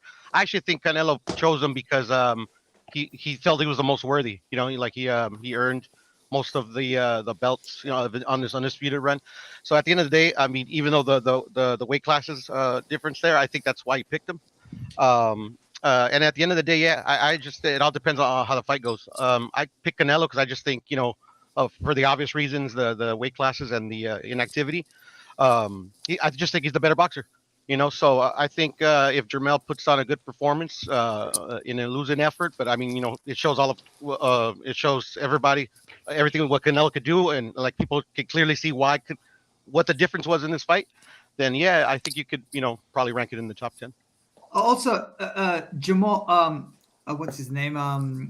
Who is that guy that Jamel Charlo fought? Harrison. Canelo Alvarez is a superstar version of Harrison. Now, if with power, if Harrison can beat Charlo just on that level, dude, once Charlo feels Canelo's power, dude, like those body shots, dude, he's gonna like start running, man. Because if you watch early on in Jermell Charlo's career, he wasn't knocking guys out. He was boxing. He was running around in the ring like Mayweather, right? It's only really been in the past maybe 5 to 7 years that he's been knocking guys out, because I think they changed their game plan. Because I think his brother, if you look at Jermall, the guy at 160, he was knocking guys out. If you look at his KO stats, it's quite high. Whereas Jermell, the one below, his KO stat is a lot lower, and I think it's because he can box a little bit, So I reckon, also just to answer your question, I don't put this fight in the top 10 of Canelo, because his opponent is moving up 2 weight classes. I think it's more for Jermell. Like if he wins, it would be in his top. It will be number 1, really. So you think this fight? Oh, well, you probably don't have Liam Smith number 10 then, right? Or is it because Canelo faced Caleb Plant? Okay, so you put Caleb Plant there. Okay, but so you're saying outside of a top 10 win for Canelo, because that's how great his resume is. I know. I do acknowledge he's the undisputed champ at 154, but he's moving up 2 weight classes. It's Jermall, even though this is Canelo's fight because he's the A side. This is his event, right? As Sugar Leonard would say, this is my event, right? So this is Canelo, but this fight is really for Jermell's legacy. Mm-hmm. I actually bought this fight because I'm curious to see what Jermell Charlo can do, because I already know what Canelo can do, and I'm picking Canelo to win by unanimous decision. But I bought this fight just out of curiosity. I just want to see what Charlo can do. It's a fun fight, and there's buzz in the air. And you know what? I think Jermell is willing to go out on his shield. I think he's going to find out, and he's going to find out the hard way. But I think he's going to take the shot, man. I think he's going to go for it. Hey, brothers, I gotta go. Okay. All right, you guys. That was Nopal Boxeanos. You can only find him here. The YTBC legend. Thanks, Nopal. All right, little Penny Chicano. See you guys, man. Have a good one. Bye. I reckon he'll do it for the first 6 rounds, Chicano, but then after that he won't. Kind of like what Miguel Cotto did to Pacquiao. He took him on for the first 6 rounds, and after the 6th round, he kind of like backed off a little bit because he didn't want to get knocked out. You know what I mean? Yeah. I want to give a shout out to Philly Irish Drew Evo, who's in the house. Hey, we're about to wrap up this show, man. But if you want to give us any thoughts, you can hop on real quick and let us know. The more I've thought about what you guys have had to say, great stuff. So I would rank. I'm just going to count it as a win. Okay, how he wins, that will matter a little bit because that's an interesting point, right? But where he stands, I would rank it above a Liam Smith win, below a Billy Joe Saunders win. I think above Shane Mosley. So I think I would have it just outside of the top 6 or 7. I think the Cotto win is better. I think the Trout win is a little better. But then again, it's like I think Charlo's more formidable than Trout ever was, if that makes sense. But I mean, that was when Canelo was at that weight class. But then again, Canelo started at 147. It's how do you want to look at it? It's really subjective. But I am going to say, in my mind, I'm going to say like top 7, top Chicano, 7, 8. do you know how I would put on this list? Even though it's kind of like contrary to what I'm saying, a guy moving up in weight classes, Bud Crawford. All right. You know what? Let's get into that, man. I want to talk about that. Where should Canelo go from here, assuming he wins, right? That after a week from now, the talk will be what Canelo should do next. Canelo's going to go away in the offseason like he does in September, right? Canelo is a pay-per-view star. He would always select the fight that will give him the biggest payday, which will be Bud Crawford. That's the rule of being. That's the reason why Pacquiao, Mayweather, De La Hoya were never undisputed in any weight classes, because all of those 3 guys, they were pay-per-view stars. And you don't go after the belts or undisputed. You always go for the highest revenue fighter, regardless if he has a belt or not. That's why at that time.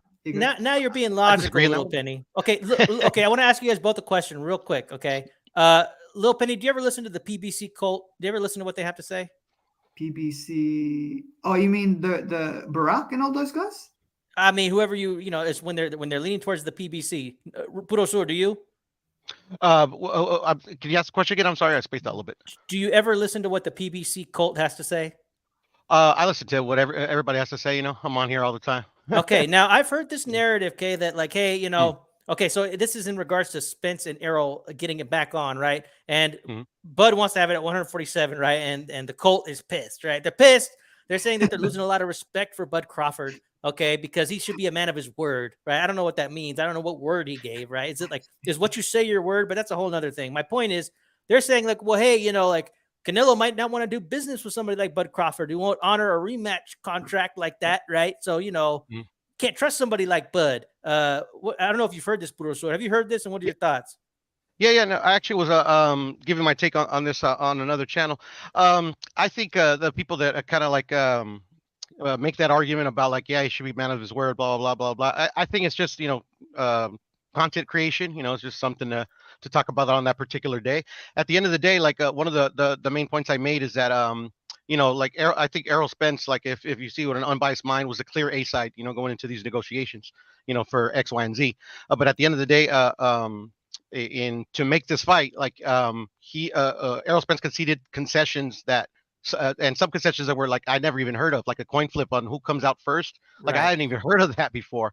At the end of the day, I mean, like obviously it shows that that EJ really wanted to get this fight over the line, but also I think just Bud finessed him at the end of the day. Like at the end of the day, like it just shows, like he was telling him, oh yeah, you made this fight happen. You got to give this guy all the credit. But then at the end of the day, he's kind of a little bit contradicted himself. But at the end of the day, he signed what he signed. The contract states what it states. Bud Crawford gets to pick the weight division, and 147 is the one he picked.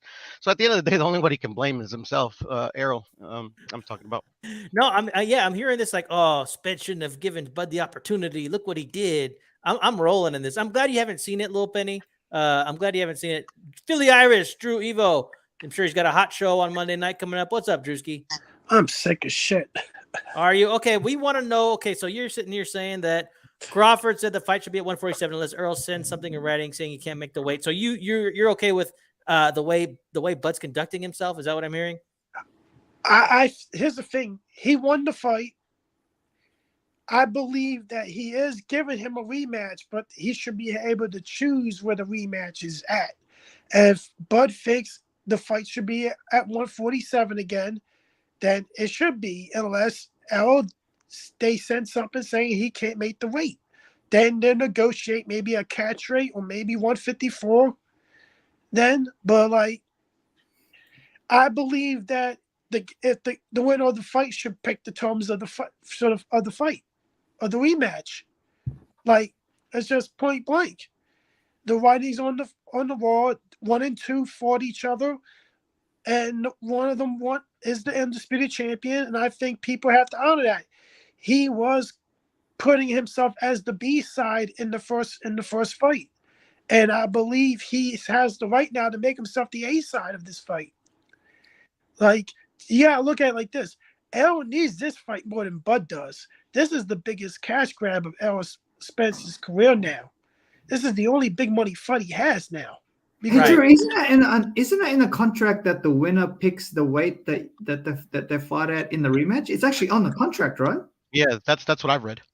I read it was, so that's why Bud is saying he wants it at 147. But I believe that Errol's people are going to say, hey, he's not going to be able to make the weight. Then Terrence will probably compromise, say, all right, we're not going to do it at 154. We're going to do it at a catch rate then. And everything. We'll do it at 150 and everything. Which to be fair, and that would probably be fair and everything, because hey, you can't make 147. All right, how about you make 150? You can make 150. But when it comes to Canelo and who he should fight next, he needs to fight the winner of Benavidez Boo Boo. If you're not going to fight the winner of that fight, you might as well give your belts up. You're holding division hostage. Suamov claims he's going to mandate that fight, the winner of that fight against Canelo next. Whatever. I believe when I see it. Right. He actually already has. He actually already has. Well, I mean, wasn't Spence mandated to fight Keith Thurman at 154? Whatever happened to that? Yeah, that's the thing. When he was mandated, here's the thing. He was mandated to fight him at 147, but they decided to compromise and fight him at 154 because he said he didn't want to. Suamov let him not defend his belt against Thurman because those undisputed was still hopes of undisputed happening, which I think was a bunch of bullshit. Because if he's the mandatory at 147 Thurman, then you need to mandate that fight at 147.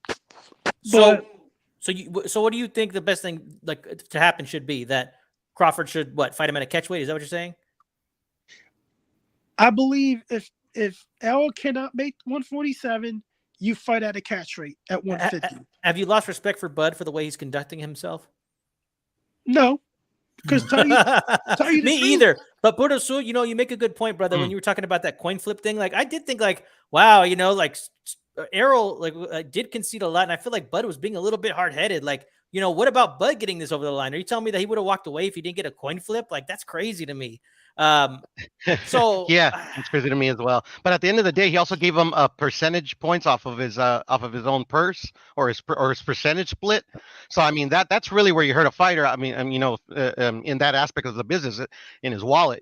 So at the end of the day, I mean other than Bud saying yeah, Errol made this fight happen, I just think with if you believe that all these concessions were made, Errol wanted to get this fight made. Also, Bud actually left his promoter to go to PBC so he can fight Errol Spence.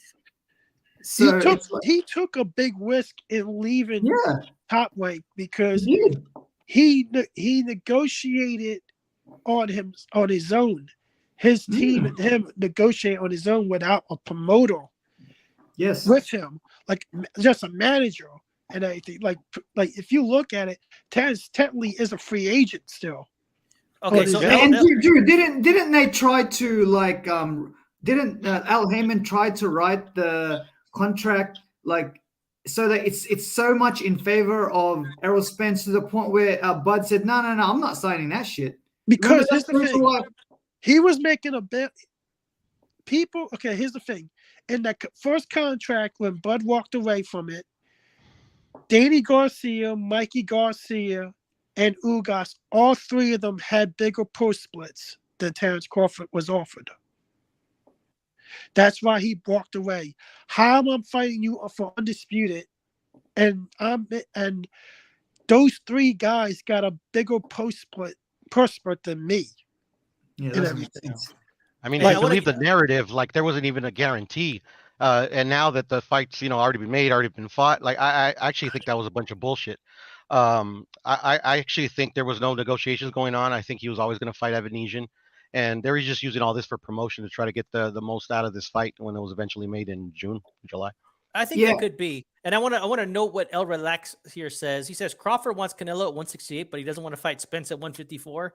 I agree with that in a sense. Why not? Yeah, just take the fight at 54. Like, I'm not mad about it. Like, I do think it would be kind of a prick move, but I'm not emotionally invested like the Colt, But I do feel a little bad for Spence if he can't get that fight at 54. That But statement then does again, not. I also think that Spence shouldn't be fighting Crawford anyways. Like, I think, bro, I think he's damaged goods now. That's what I think. Yeah, he is. But that's a whole nother subject. That statement Yeah, does make facts. sense, though. Here's Like, the issue. Crawford wants to fight Canelo 168, but he doesn't want to fight Errol 154. That doesn't make sense. Like, No, it doesn't. and he But can at the end of the beat- day, he can like, beat Spence too. yeah. Here's the- here's let's the note that he hasn't like he says that they have to do it in writing. Like I haven't heard like even Errol say anything about it. So at the end of the day, maybe Errol's doesn't have a problem with it being at 147 because I think he probably would have submitted that in writing. I can't make the weight. Blah blah blah. Well, Okay, here's so the thing. Nerd here says clearly Bud doesn't want the rematch. he It's does. pointless. So that's the He thing. does. I'm hearing like Spence fans are saying like Crawford's like ducking the rematch. Like I don't know if I call it a duck. I think he's just being a prick. Like No, I think he's just doing what the A side people do. Like, 'cause it's in the Well, here's the contract, thing. dude. Here's the thing. Is there a point to having a rematch? Well, when exactly, This fight exactly. was so one-sided and it ended in a TKO. No, I do think Spence was maybe drained. I reckon Spence will do a little bit better at 154, but not much. I don't think not He much, won't no. do Bud better. will He knock will him out not do again. better at 154. He's a basic fighter that got exposed that But night. no. I don't know about that. Like, okay, I mean, Drew, I'll give Drew credit. He did say it would be a one-sided beatdown, but most people didn't anticipate it being like that one-sided. Like that Yeah. was kind of unexpected, even if you had Yeah, Crawford I was winning. going to make that point. Yeah, that's a general consensus. At the end of the day, I think for Errol to actually have a realistic shot in a rematch, he needs a new coach. Because at the end of the day, I think I put it in the comments earlier. Like he knew who Bud was. Like he knew what Bud is. He's a counter puncher. Like he didn't even implement basic like tactics to like on how you fight a counter puncher. I mean, like this is basic stuff. This is like you don't need to be a seasoned trainer to know what you need to do when you fight a counter puncher. You didn't even do that. So I think Derek James, I still rate him. He still has done what he's done. But at the end of the day, I mean, it's like I think he was a bit exposed there. I don't think it would matter if he gets a new trainer. I don't think it's gonna matter because here's the thing. He's too old to show new tricks to. And the other thing is that Terrence in that fight didn't really have to be much with the counter puncher because he was the guy coming forward the whole time because he saw what an attack at the whole time. He was Dude, able, and that's what I don't see from how this fight's gonna turn out on a rematch. This is gonna be completely the same fight. He may completely knock him out cold in this next fight. Yeah. Okay. Chicano, who's that Mexican fighter that fought Lomachenko dirty? Like who's that guy again? Toledo. Oh, Salido. Salido. Yeah, he needs to do like a Salido. Spence needs to do it like a Salido, kind of like what Super Funk Master is saying. Just to make it a little bit interesting. Like, no, I'm not saying do what that How the Polish hell does heavyweight Polish guy did. Like, make this interesting?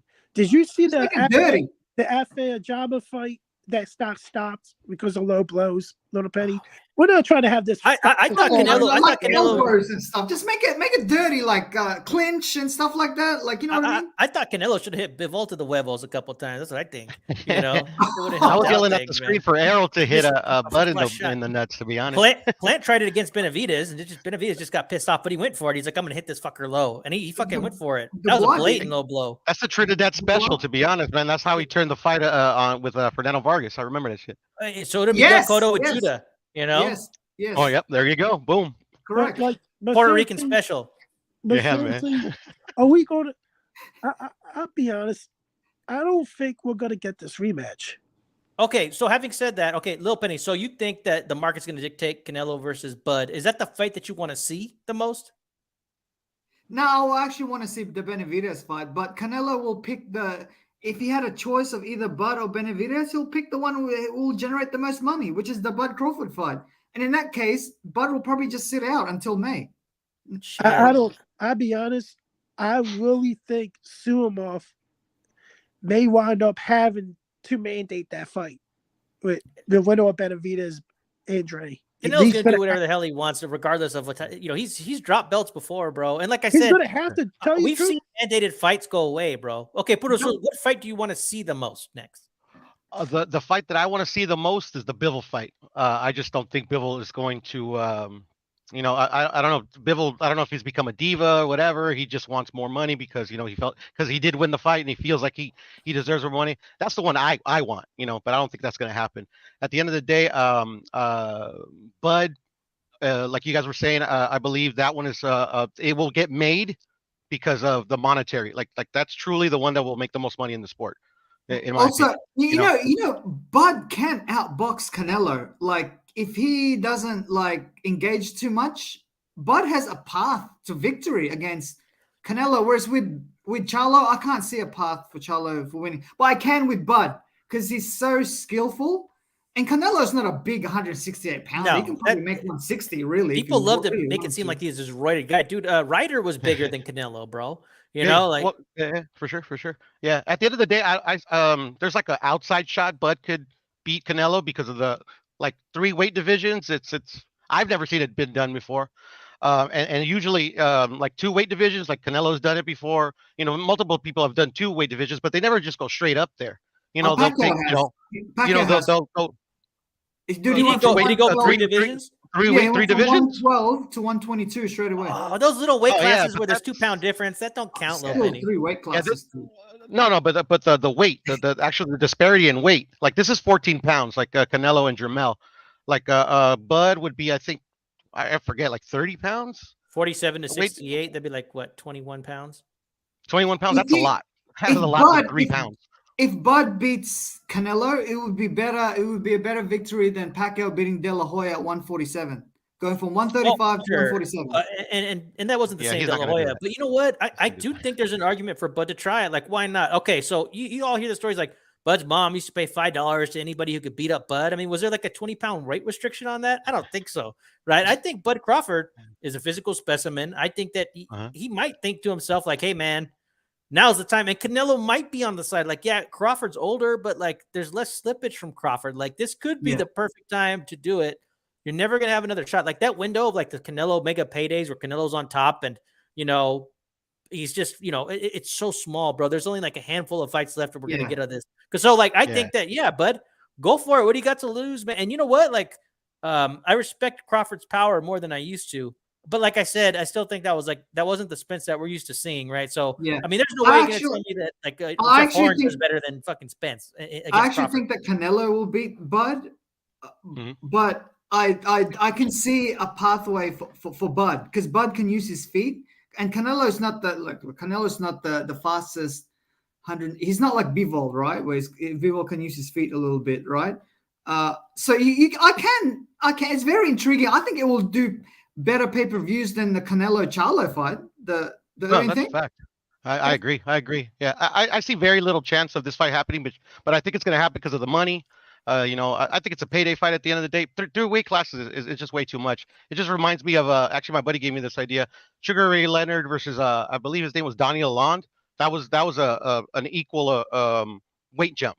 At the end of the day, Sugar Ray Leonard still won, and he still won the title. I believe it was for a Reggie belt. But at the end of the day, Sugar Ray Leonard got knocked down 3 times in that fight, and Donnie Lalonde was a C-class fighter. The only reason that he was able to be successful is because Sugar Ray Leonard was that dude. You know what I'm saying? This is not Canelo's not Errol. It's just I don't know the weight jump. From going to fight Canelo. I mean, yeah, I don't see it. Well, Bud said he said on Twitter that he's walking around at 180 pounds. I mean, Crawford's gonna be taller. I think it's possible, bro. I think it's possible. Crawford, he's outside chance because he's really good, but yeah, man, it's just Canelo is just. I don't think Bud can outbox Canelo.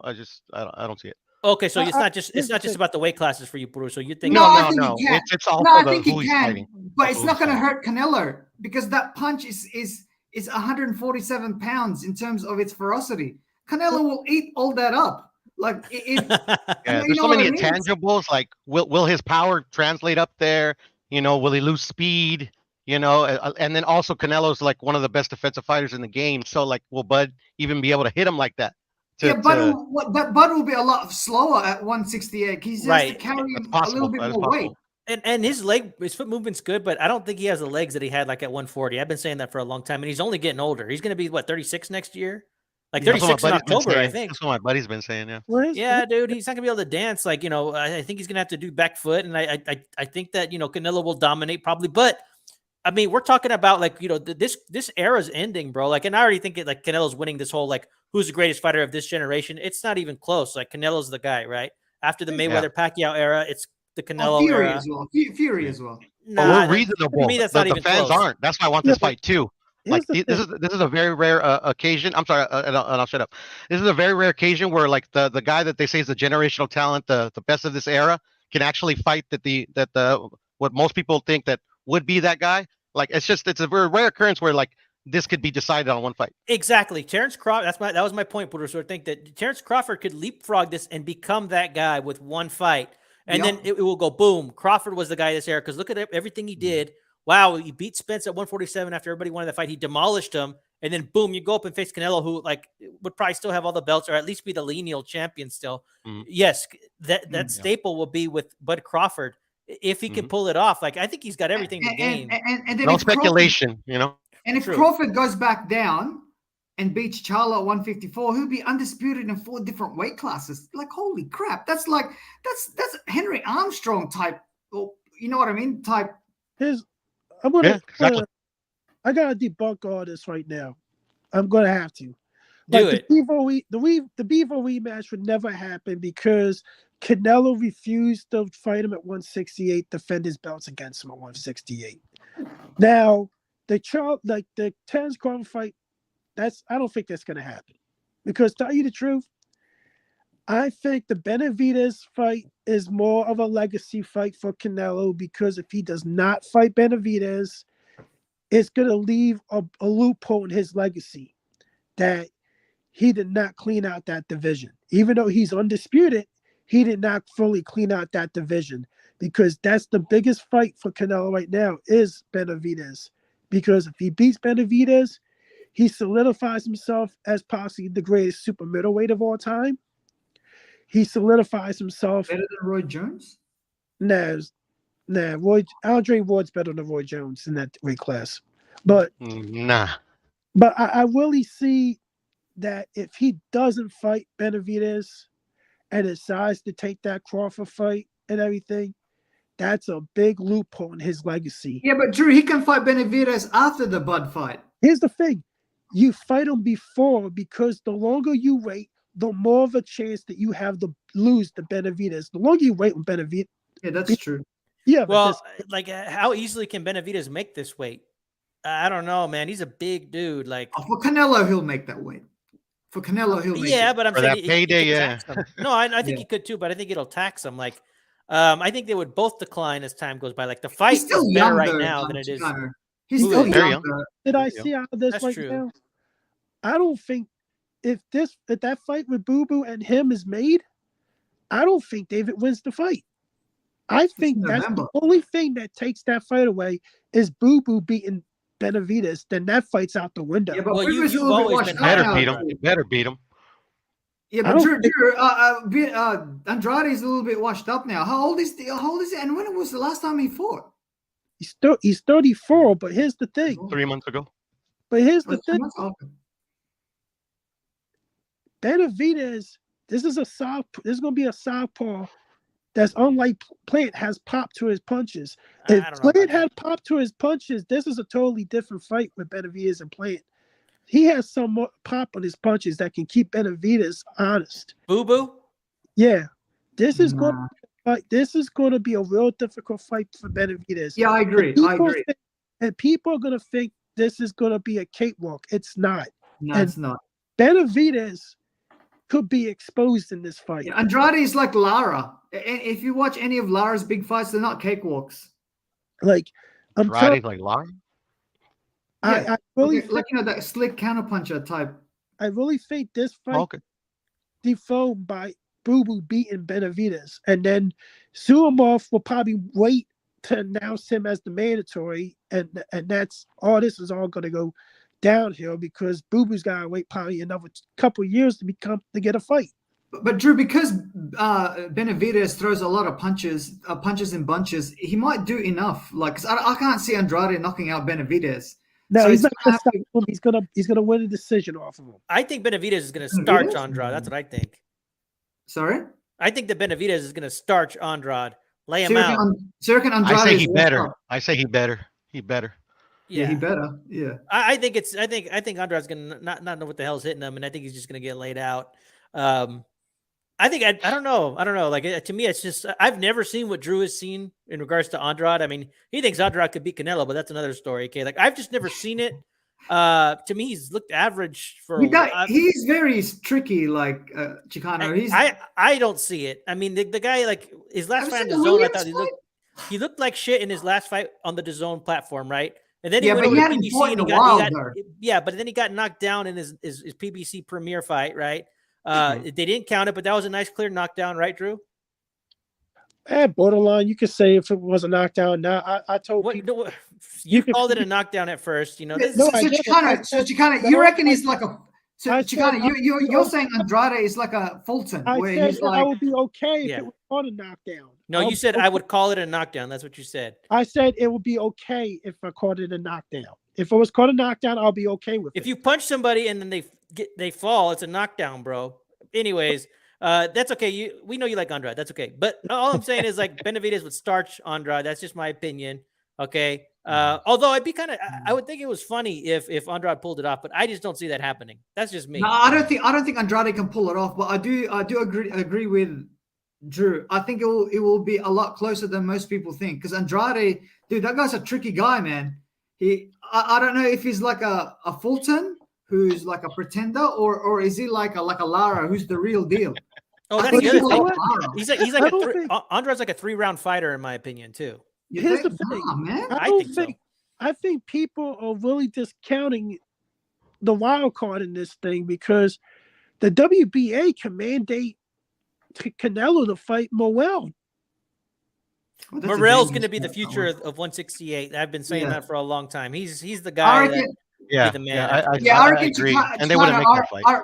I reckon Canelo will hand the torch to him in the future, but not now. Maybe like in 5 years' time or something. But Yeah, not now. I was hoping years? it was Benavidez that he passed it to, but at the end of the day, I think that's boo-boos, and I think this is the where I could agree with Drew on the boo-boo thing, because everybody can see the skill that and the promise that he had, but at the Yeah. end of the day, like his career is like left wanting. I mean, Yeah. this is I don't think I've ever seen a so-called champion never win a belt from like an actual champion. Like, Terrible just vacant resume. belts.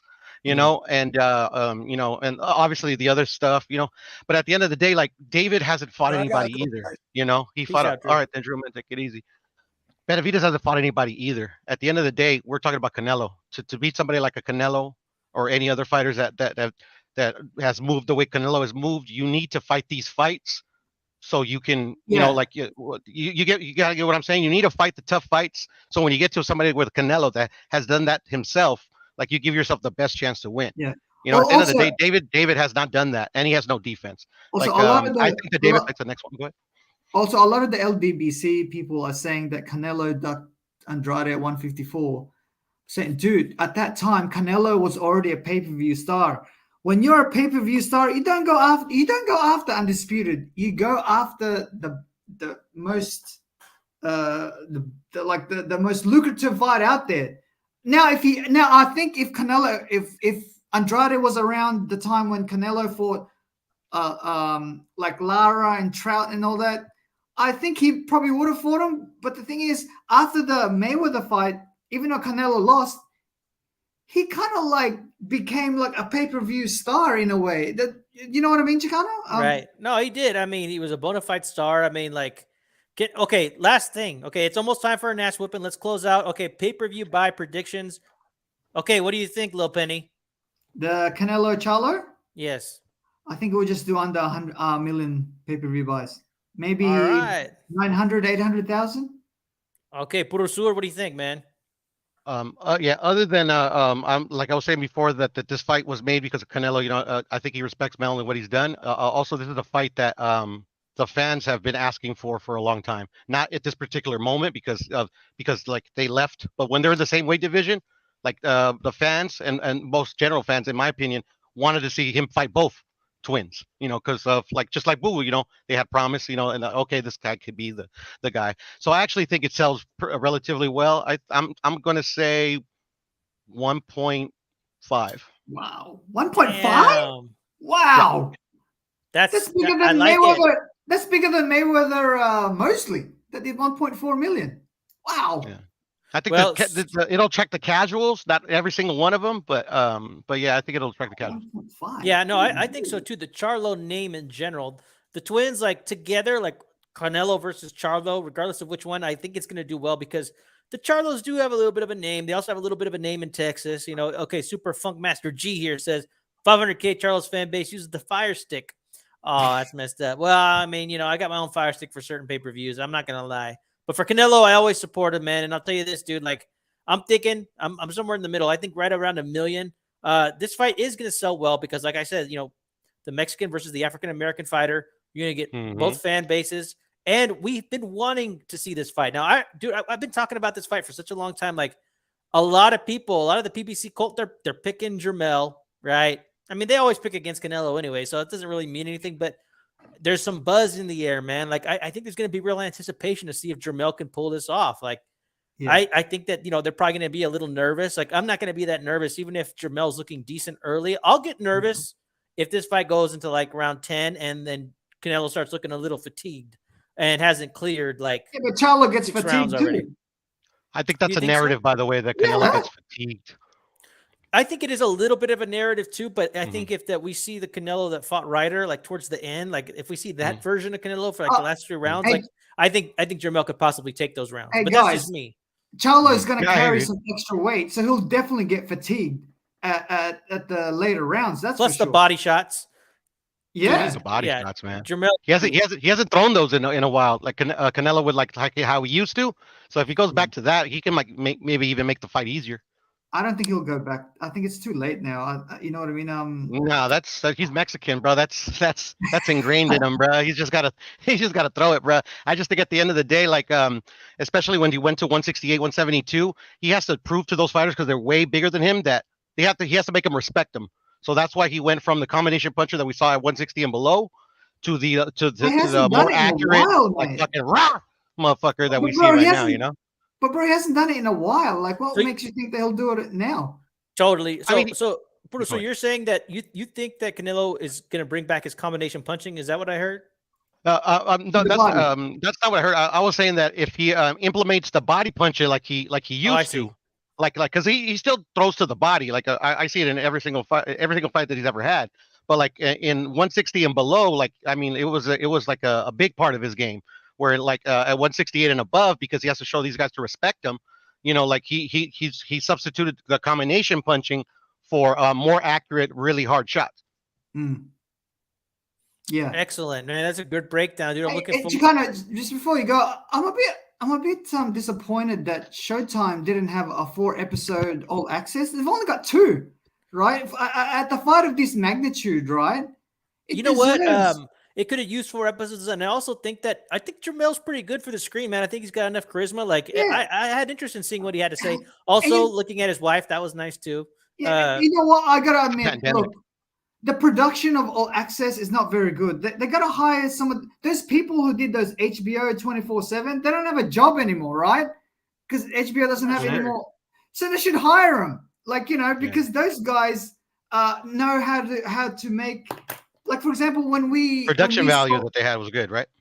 yeah, like when especially the intros of HBO 24/7, the first, especially on the first episode and the second one too, and the last minute of the episode 4, right?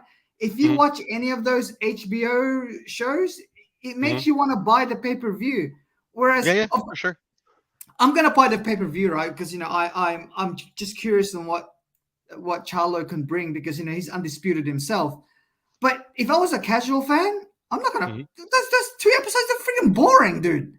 The second one was a little bit better, but man, like there's no like oomph. There's like there's music that makes you want to like Right. No, for sure. But remember, the pandemic changed everything when it comes to pay-per-views.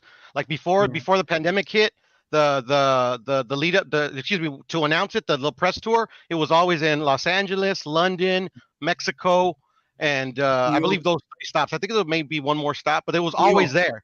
You get what I'm saying? But now it's just literally LA and New York. Thank you. Now it's literally just LA and New York. That's it. Yeah. It's just a lot has changed in in regards to pay-per-view and on how it's marketed since the pandemic hit. That's what I've That's seen. true. And the one thing I want to add to like the 24/7 is they did a really good job with, like you said, at the end of their first episode, they would show like montages of like the guys like ripping the pads or ripping the bag, right? So they put it together with some music. Yeah, and you sit there and go like, oh shit, these guys are gonna go to war, right? But then the other thing too is like I feel like Canelo and Jermel, like they're both pretty respectful towards each other. Like there's no like bad beef, no pun intended, right? Yeah, I mean, but no. They always have been, by the way. I'm not going to let them get away with that because Pacquiao and De La Hoya were also very respectful to each other. But if you see the 24/7, it makes you want to buy the fight because you know what I mean. Because they created storylines that maybe like we weren't aware of. Like at that time, no one knew who like I didn't even know who Henry Armstrong was. But you know what I mean. Like you got to create like narratives. You don't have to make them. Kind of like you remember when Floyd fought Marquez, and then Floyd was making fun of Marquez when he when he drank the piss. Yeah, that was great, bro. That was it made people like buy the fight, like you know what I mean, like stuff like that, like you know what I mean. Well, like, I mean, so it's I mean, blow your mind they, though. Like, they, go ahead. They captured that though. Like, are you saying that maybe there's stuff that Showtime could have captured? No, I just feel like the fighters today have a lot of say on the production, and they don't want any bad things that like you know what like. For example, if Marquez was today's fighter, he would have gone to All Access and say, "Hey, you can't show that. You can't show me you know what I mean? Because and you can't show Floyd making fun of me. If that's the case, then the fight's off. Like you know what I mean? So it's like now the shows are very like manufactured, and it's no longer interesting to me. Yeah, I feel you, Penny, because those shows a lot of the time, in my opinion, would attract the casuals. Like I think those shows, especially how they used to do them, it would increase the pay-per-view numbers because sometimes they would humanize not sometimes, they would always humanize the fighter. Because at the end of the day, all you ever really see before those happen is them hitting the pads, the media workout. But then now you would go in to see their homes, their children. Yeah. Like the first episode of this All Access, they actually showed Canelo learning English. You know, I thought that was pretty cool. Yeah, I thought that was cool too. Yeah, so stuff like that. Like Floyd and his dad getting into it in camp. It was like fucking like kick me out your camp, shit like that. Or show some swag. Like for example, I'll give you an example. When Mayweather fought Maidana the second time, right? Everyone knew that Mayweather was going to win because Mayweather always demolishes his opponent in the rematch. But if you watch the 24/7. The first minute, Mayweather is there with a Puerto Rican girl, right? And Mayweather is saying, I'm the face of boxing. I do what I want to do, how I want to do it, when I want to do it, right? And then the music plays, and then they show the girlfriend, and she starts smiling because she's showing Floyd's got swag. Right there, dude. You bought me. I'll buy the rematch, even though I know Mayweather's going to demolish him just because of that. Like what I mean? Stuff like that. You know what I mean? Like. You gotta be creative. 100%, bro. 100%. Like at the end of the day, like boxing, the best way to like sell a fight, especially with like to say the casual fan base that doesn't really know the fighter, is to try to humanize them. You get what I'm saying? Like I said before, try to make the person that doesn't know them to relate. Like these guys are regular human beings. Stuff like that. Like Nerd here says Charlo is dropping the ball by graveling at Canelo's feet instead of acting like a hoodlum. You want drama. Well, I like drama too, man. It would have been nice to see it because you know what? And Jermel was a big like he talks shit sometimes, like it's so he's like shaking Canelo's hand, like it's interesting. Yeah. But he's always been like that, and I like that. I don't like disingenuous people. Like he's thrown shots at Canelo in the past. Canelo actually addressed it, talking about like, oh, they never respected my skills, blah blah blah.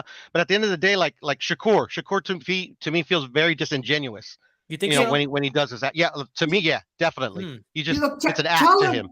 Charlo doesn't need to like say bad stuff about Canelo. All he needs to do, right, is wear those African Americans that wear those black bandanas, right? The do-rags? Put them in like a do-rag. Yeah. Put them in and then show him punching the heavy bag, and then let him speak. Let him say like always bet on black, like stuff like that. Like and then put on like a music, like you know what I mean, like to. So that people can then like share it on YouTube, and then it will just trickle down. Like you know what I mean? Like trying to stoke those racial tensions. Wow. Chicano, would you share that video where Canelo is trying to speak English? Like, come on, man! It's like it's right. Not a boxing. Like I would share something like if Canelo said something like, I'm gonna knock this undisputed guy out. Like, you know what I mean? Like, I was nervous. like back in the Pursuit, I day was when, nervous about like- what Little Penny was gonna say. Pursuit, were you no, nervous? like, you know, remember when Oscar De La Hoya I said, wasn't. I know Penny, but I don't know what he was trying to say. like, remember when De La Hoya and Pacquiao, they were very respectful to each other up to the nth degree. But when they had De La Hoya saying that De La Hoya was saying that Pacquiao is an exciting fighter, I'm an exciting fighter, this fight will have a knockout. And then De La Hoya said, then he did this, and then there's the music comes on, like where it, like, you know, it gets you to, you know what I mean? And then Pacquiao Pacquiao said, to me, the fight is not in the ring. It's in the training. If you train hard, the fight is easy. It cuts off. Then the HBO music, that dun dun dun dun dun dun dun dun. Great song. That kind of stuff, it makes you want to buy it. You know what I mean? Yeah. Oh, man. Yeah. Okay, well, I on was that also going to note, mention when Canelo got discriminated. I don't know if you guys ever saw that 24/7 when he was trying to buy a cabin in Big Bear, and he actually got What? discriminated by some guys. Like, oh yeah, we're trying to see, we're in the neighborhood. You know, we're moving in next door. He's like, I don't care. Like, like, look it up. Yeah, it's like stuff like that. It's just like, like, oh shit, like that's fucked up. Stuff shit like that. It's just like stuff you would never see. huh? Interesting. I'm gonna have to go back and check that one out. Yeah. That's early Canelo. Well, hey, I want to thank everybody who came on. D-Style Boxing, the Al Chile crew was here, man. Lil Penny, Puro Sur, Drew Evo. Enjoy Fight Week, man. A lot of great coverage. There's a lot of great channels out there, man. So I want to thank everybody who came to hang out with us, man. I really appreciate it. JC, what's happening, man? All right, everybody, we're out. Peace. Peace.